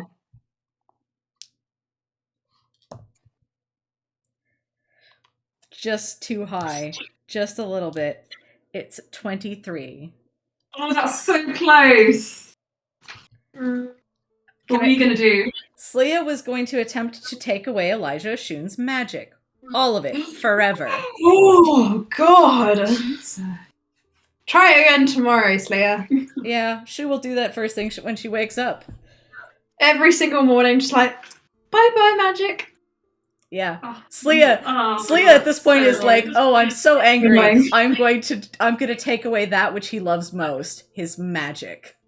Not his son. Okay. Well, I mean, no matter what, you'll never be as bad a dad as Elijah Shun. The magic kind of washes over. And just fully restored whatever was ailing them, whatever sickness had overcome them, whatever disease, it's gone. And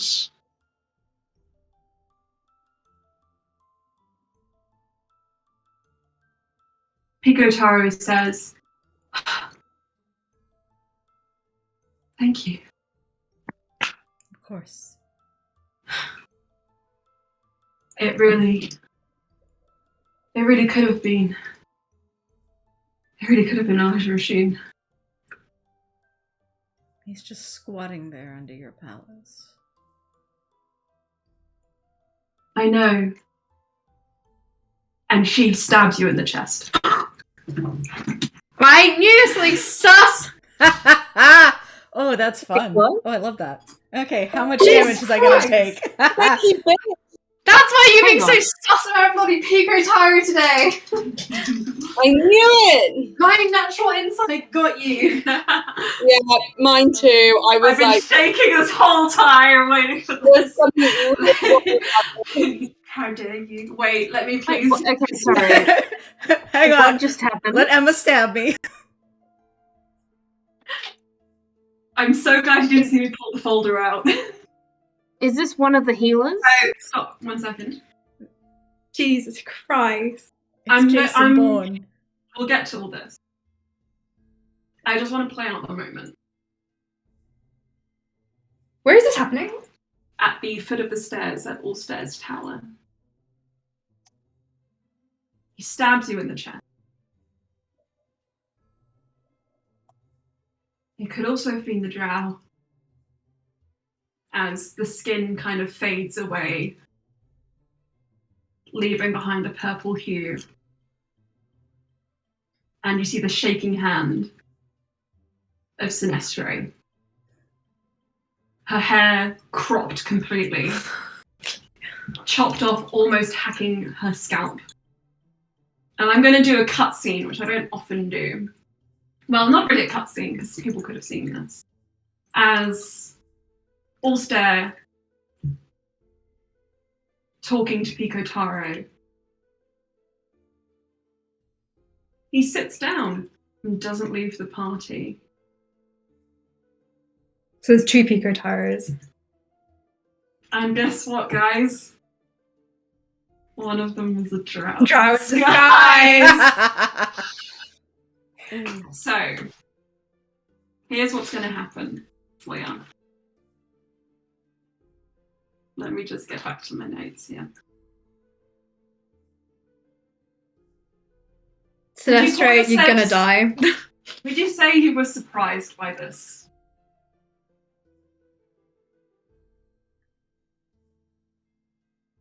Because in accordance to the rules of D&D, you would be. Oh, yeah. Like, she was surprised up until she got stabbed, and she goes, I know who just stabbed me. Mm. You have advantage on attack rolls against any creature that hasn't taken a turn in combat. Any hit you score against a creature that is surprised is a critical hit. Yep. That's the rule of Assassinate there. Yep. Now, come on, Auntie. Let's get this going. Before she gets her second shot in there. Because she gets 2. Is there anything you want to say? I'm gonna murder her. Like, I think actually she is. When she, like, Slea's face goes from surprise to just a smile. So it's taken you this long to track me down. Stabs you again. Just one dice. Oh my god. Plus 28. Oh my god. Like, I know it's gonna hit my AC. Like, there's no question about it. It's just how much damage am I taking in one hit? Yep. We're gonna get to this. Does Bluey have a sword on her? I need you. I'm writing down Alstair's horrible spell, which I don't have on here. Mm-hmm. I need you to make me a charisma saving throw, please. What, charisma? Ooh, yeah, that's fun. Thank goodness, clerics. That's a 21. 21. Last time Sleia made a charisma saving throw was also against Sinestre. Probably. Basically. Like Wait, in the trial. Oh yeah. Oh my god. That's very good.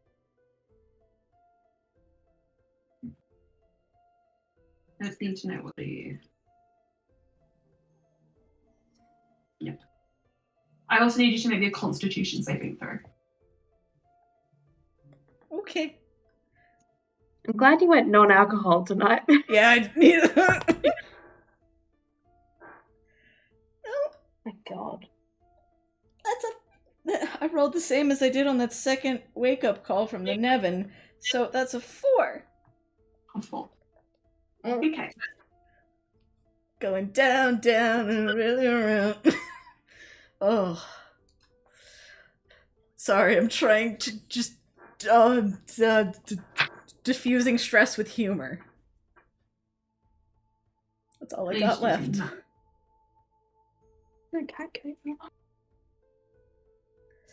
Just gonna calculate that as the horrifying words you hear from the corner of the room when you're playing in the same room as your player. You told me not to get more dice, so I'm just gonna use it. She is dead. Oh wait, that's not...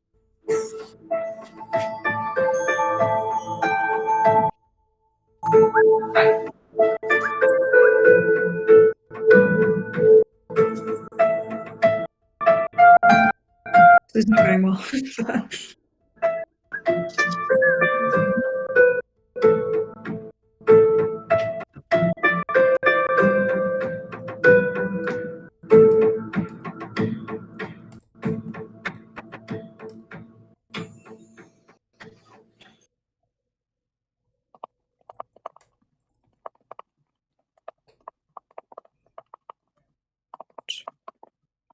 Okay, so you're going to take 84 points of damage. Whoa! Just sneaky 84.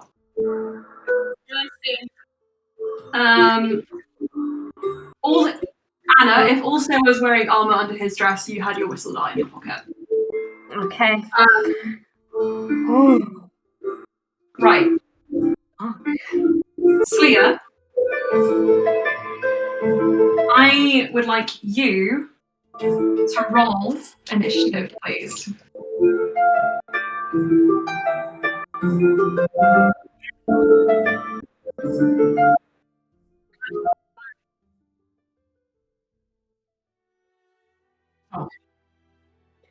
Is it just Brian and Sleer in initiative? No, I'm not in No, initiative. just Sleer. Oh, sorry. Okay.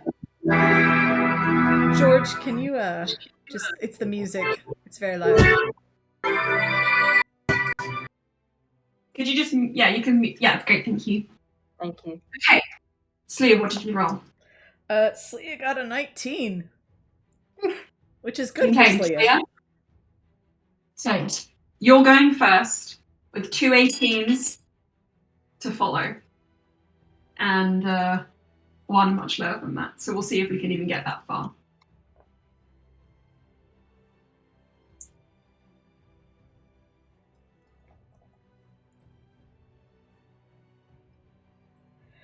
Okay, so Sleer's going first.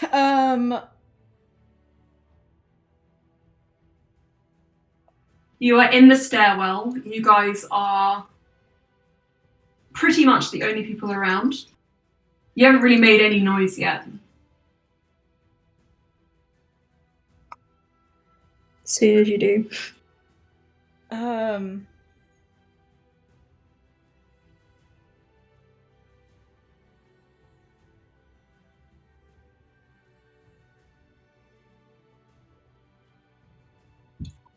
It's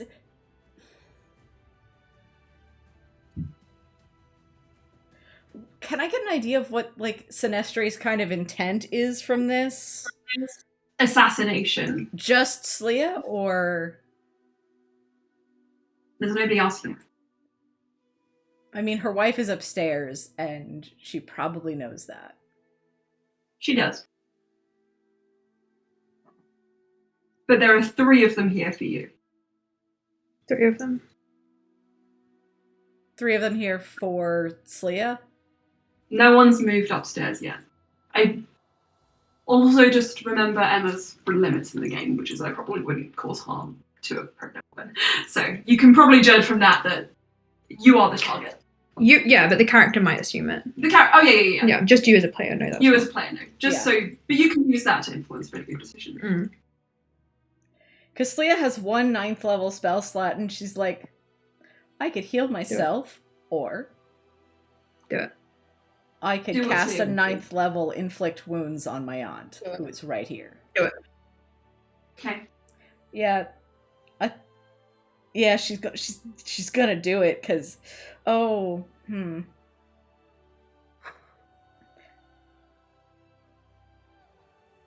yeah, this is personal, and that's where we're at. Go for it. Oh, if only I critted on 19s. That is a 19 plus 5. 24? Wait. Uncanny dodge. Sorry, 19 plus 11. Uncanny dodge. So whatever damage it is. Okay. I'm gonna eat her. Okay. Don't mind me, I need more dice. That's fine. I need a lot of dice. We're going to stop it once we get to one round of combat, by the way, because otherwise that's going to then influence what's happening in the rest of the room, and that's going to take very long time. I can't believe you did this at the end of the game. Slea It's calls always out. meant to be. Slea calls out very loudly, "You will never get the tome now." And that is her spell component for casting this spell. And I mean, it's probably a good thing that I need a calculator. Crap. There it is. I could calculate. Oh no. Okay. So 7 plus I think this is going to be big, even if it's Plus- halved. 10 plus 9 plus 7 plus 8 When the DM fears for their life in real life. plus 10, and that's only 6 out of 11. Oh! Do it, do it, do it. Heck yeah, okay. Plus 7 And her whole career. plus 5 Fucking get it. plus 5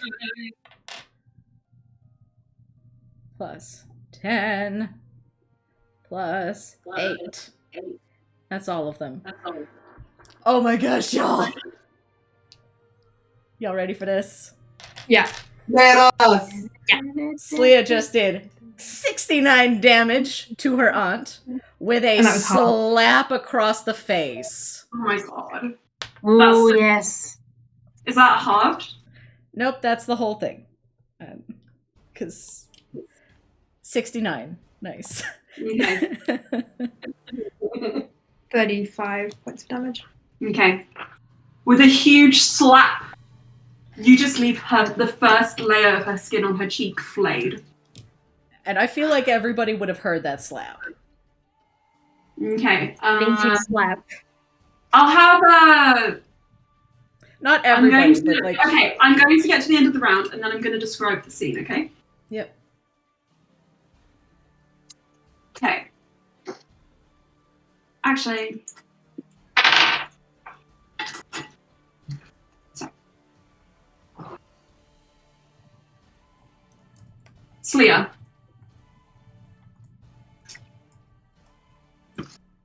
Give me 1 second. Oh no, my computer died! Are you kidding me? I haven't plugged it in! The water's running. Come on! Not when I'm hyped! Yeah, you get us hyped, now you're gonna stop it. No, I'm gonna get to the end of the round. Don't worry. How dare you do this at the end of a game? Yeah. You're lucky we're playing on Tuesday. It's kind of that's kind of why I was like, this is fine. So computer come back online. When's our next game? I Oh, I want to play. oh my What god. a lifesaver!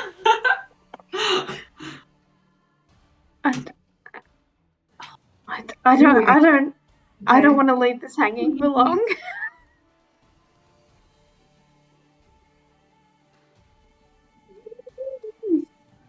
Sinestre, you really shouldn't have done that. Not in this palace. Do you know who's in this palace, Sinestre? Multiple people.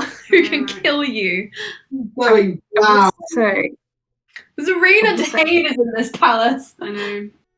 Tell you what, it felt really good to get that slap. I was like, at the point. There you go. Sorry, Ellen, what did you say? It felt very Come on, good to get that load slap in. up. Zarina. I hope Zarina. Yeah. Also, tell George that I'm sorry because I thought this was going to be quicker than it actually was. I can hear. Oh, you can hear me. Hi. I'm just in my jammies, lying on my bed, away from the screen. Just don't look at the screen. Nothing important is happening. I'm just staring at my phone or my. I haven't looked at the screen, but like, I have been outraged that my baby Sleep has been stabbed. That happened to me actually, like 2 years ago when an assassin tried to kill Alstaer in the same way. Oh, yeah. Stab. Stabby. Does a lot of damage. It does. I think Bluey would not have worn her armor and would have certainly not worn the same boots and did not bring her greatsword. Alstaer always wears armor. Yeah, underneath that's what I things. mentioned. Yeah. Because his armor is specifically very form-fitting. Battle corset. I think as the whistle dart it looks like very pretty. I think that maybe Bluey's sort of like little accent thing. But that's fine, yeah. Lorana has a great song. Lorana has a great song. Bluey! That doesn't It's stuck in the scabbard, help me. Help me, Bluey. I cannot wield it. I'd like to see what Bluey can do next time with 12 AC and the dart, her breath weapon, and a punch, you know? If you need, Alstaer can transform you into something that can do a lot more damage. If you need. He can tag team you T-Rex again. Rex. Yeah, he can Rex you up. Come on, Bluey Rex, please No, eat Auntie. Also can make multiple Rexes. It's great. Slave It's might like, you need come it. into She's my at house and you stab Slayer. 47 of 131. She's still up. We're gonna kill her. We're gonna absolutely wreck her. Okay, I'm on. Okay. Hello.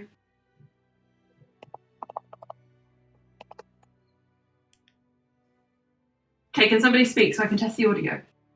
Hi. Hello, and can you hear battle music? No. Great. You can't because we're stuck. Yes. We're all in this together. Except it's just me and Emma. If you're asking how I hid this from you, I'm sorry, I love you. Okay, cool. So, Sleer, is there anything else you want to do on your turn?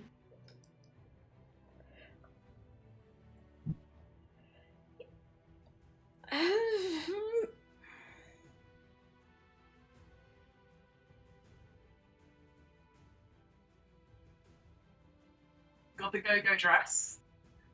Feels like it's from a whole other session.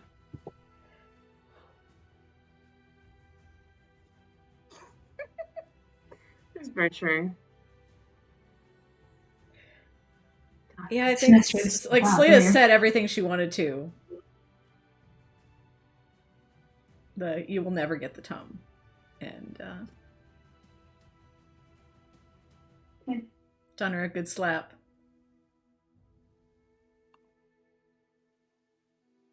That's me done.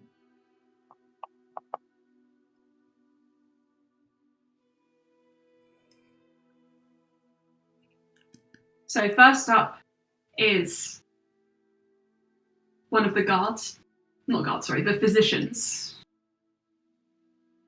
who have not shaken off their identities. It is uncertain whether or not they have false identities, whether they're under some kind of spell, or if they're acting through an accord. You don't have the ability to form knowledge of that yet. One of them is going to grapple you,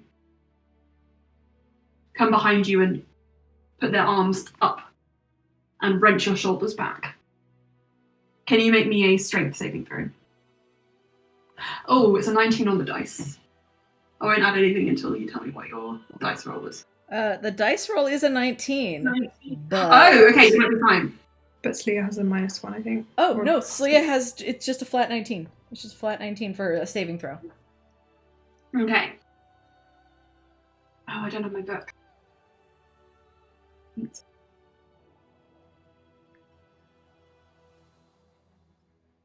You're at an impasse as you both struggle against each other.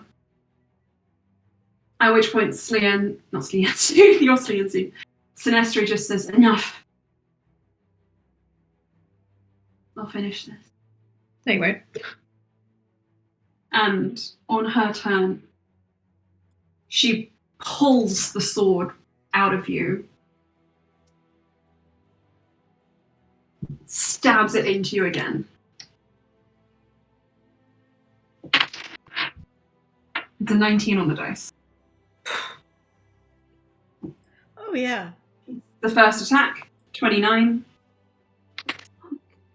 19 to hit. You know it. Action surge.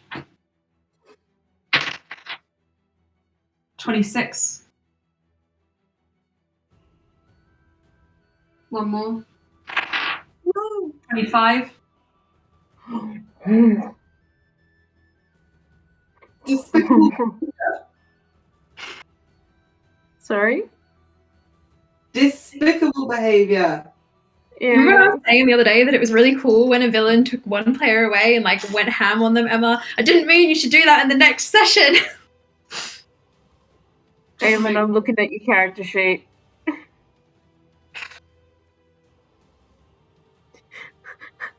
Live updates of current HP. Bonus action, second wind to regain 1d10 plus 5 HP. She's gonna get this back times like 100. Better watch it. Yeah. 9, 14 HP. So that was 4 attacks that hit. We'll go through them. The fuck? Emma! Hi. You know that lovely character you have downstairs? No, you can't do this. It's okay. Just gonna add it together. 8 plus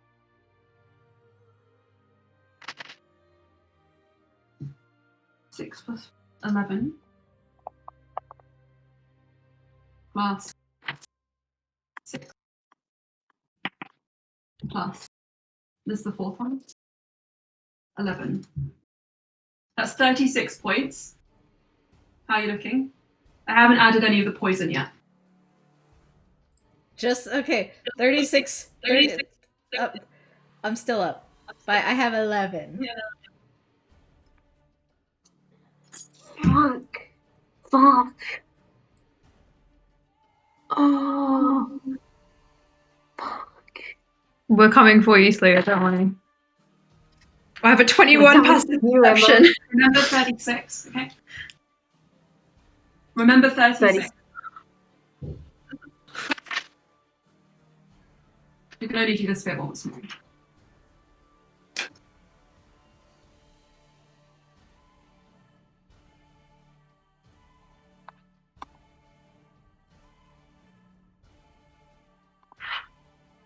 I don't even pause, just say it. I don't need to roll anymore. No.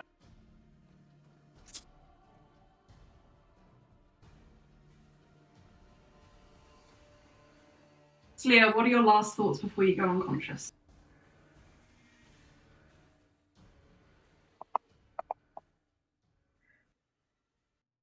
Please just let this end with me.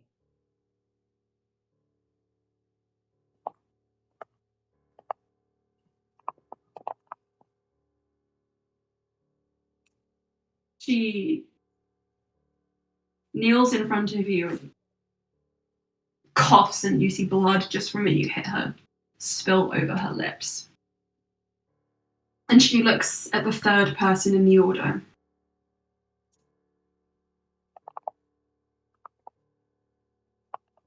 And she just nods. I'm going to let you be awake whilst we go through this, so that you have some kind of hold for your character, I guess. A moment.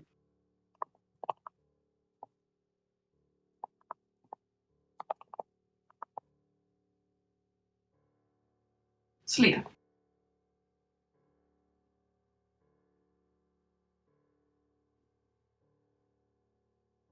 They take the short sword from Sinestro and they clumsily push it into your chest again.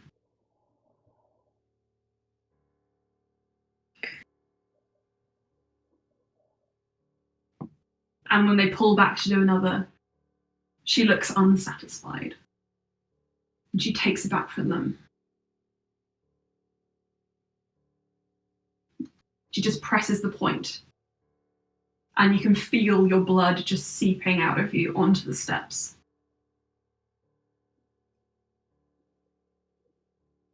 And she holds the knife in front of you.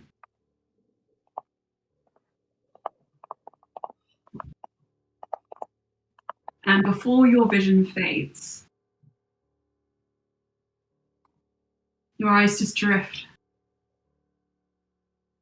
over Sinestro's shoulder to people. 2 of them. Tall, dark-skinned figure holding in his arms a sleeping child. Frozen in place. And your hand instinctively kind of reaches out. You don't know whether to say run or help me.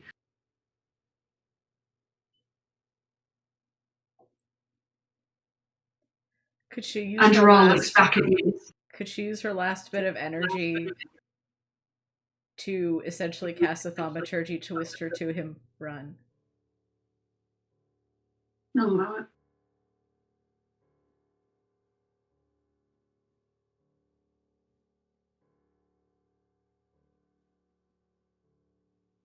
You don't know whether your spell reaches him.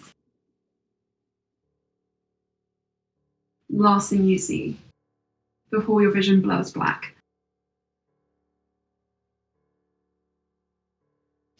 is something akin to rage on Dural's face.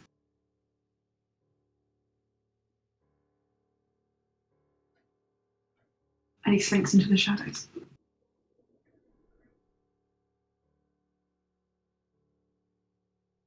And that's where we'll leave the session. He's gonna get us, Leah. Don't worry. Aelin will be having some chats during the week to discuss what's going to happen with this. Because we're gonna. What's going to happen is you're going to come back on Tuesday and be like, it was all a nightmare and Smia's going to be fine. All of Bluey's spells is with her sword. Alstaer can still eat people. Okay. Cass is going to fucking kill this bitch. Yeah, Alstair's gonna. Yep. Also, stop scratching. Emma! Yeah, that's the failed death saves. We're done. We're gone. Okay. No, we have Wait, Neff. hang on, what? We have Neff. And we have Roll Me, who is a very powerful cleric. 1 hit is 2 failed deaths. And the second one is... That's it. Wait, have you done them? It's automatic. The death saves. That's it. Yeah. What? What? So you know how, like, in the ritual combat, how once they went down, y'all did the 2 extra attacks to take them out? That's what just happened to Slia. Shit. No. Doesn't it have to, like, equal all your HP or something? No, Not it's in not this as case. It's not as much. Shit, man. No. Wait, what rule is that? Irma, this is not allowed. This is abysmal behaviour. This was supposed to be a nice coronation. My wedding was ruined in this game. My coronation's ruined in this game. Now Danny will is also ruined. And I am leaving you. I'm packing my bags. I am Is done. this like? Is this a thing to do with assassins or something? Like, what? How come the like? If you get hit when you're down, it's an automatic fail. I would like to point out that I have a 21 passive perception, and I will be coming to kill her soon. Yeah. Also, like Cass and Freya were off to find a quiet spot, which I'm assuming was their bedroom, so they would be heading this way too.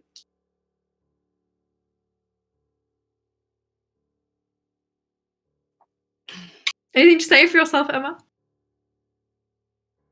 Sinesre's been biding her time. It took her 7 days to make a perfect likeness of Pikotaro because, what does it say?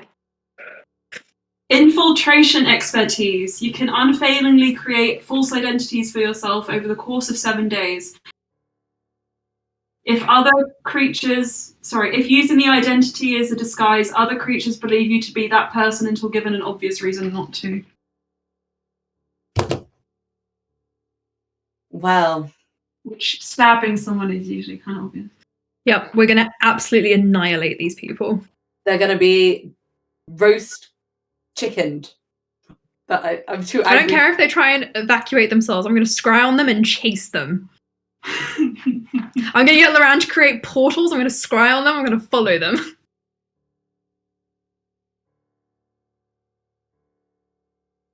Well. We'll see you all on Tuesday. You have to wait like a day. Thomas is gonna have some fun when he gets back. He's upstairs with me in the Alstaer's tower. So. Are you fucking kidding me? Oh my god, you D&D great. All the ones to kill? Like, kill anyone else. No offense, every other character, but like, Slayer, not our baby.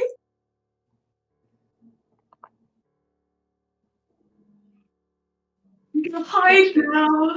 Tell you, I feel real good about that 9th level inflict wounds now. It's like, if I'm gonna go down, I'm gonna take a chunk of you with me. You did. Felt good. And now we're gonna take all of her chunks too. Do you guys still love me? Yeah. Well, Anna, way to cut us to the Obviously. For reals. Like, I'm having a great time. I'm crying, but I'm having a great time. No, Emma, it made sense. It's perfect. Very good session. It's a very good game. Practically, I get it. It's all great, but it's just like personally, I'm like, you killed the mother of our group. How dare you? I love this. You didn't kill our baby. I hate this, our mother. but I love this. Yes. Yeah. I'm gonna cry. Slayer's gonna be fine. We're gonna bring Slayer back. In the absolute worst case, Alstaer has a whole trunk full of hair. So it's fine. If I could like shout in a D&D game to convey like Bluey shouting without like worrying neighbors, I would. Just. Anyway, Emma, we need to go pack our bag for our cat. We have to go pack our cat. So, been a really good time. Yeah. We'll see you soon. Thanks for playing, guys. Yeah, thank you so much. Don't worry, Slayer. We'll avenge you and bring you back. It will be fine. Helps. Originally, it was going to be a vision of your deity that killed you that Sinestre was disguised at. Let's just stop now. It was great. I loved it. It was good night, / good morning, / whatever time it is for Aelin. No, it's good night. Bye. Bye. Love you all. Thank you so much.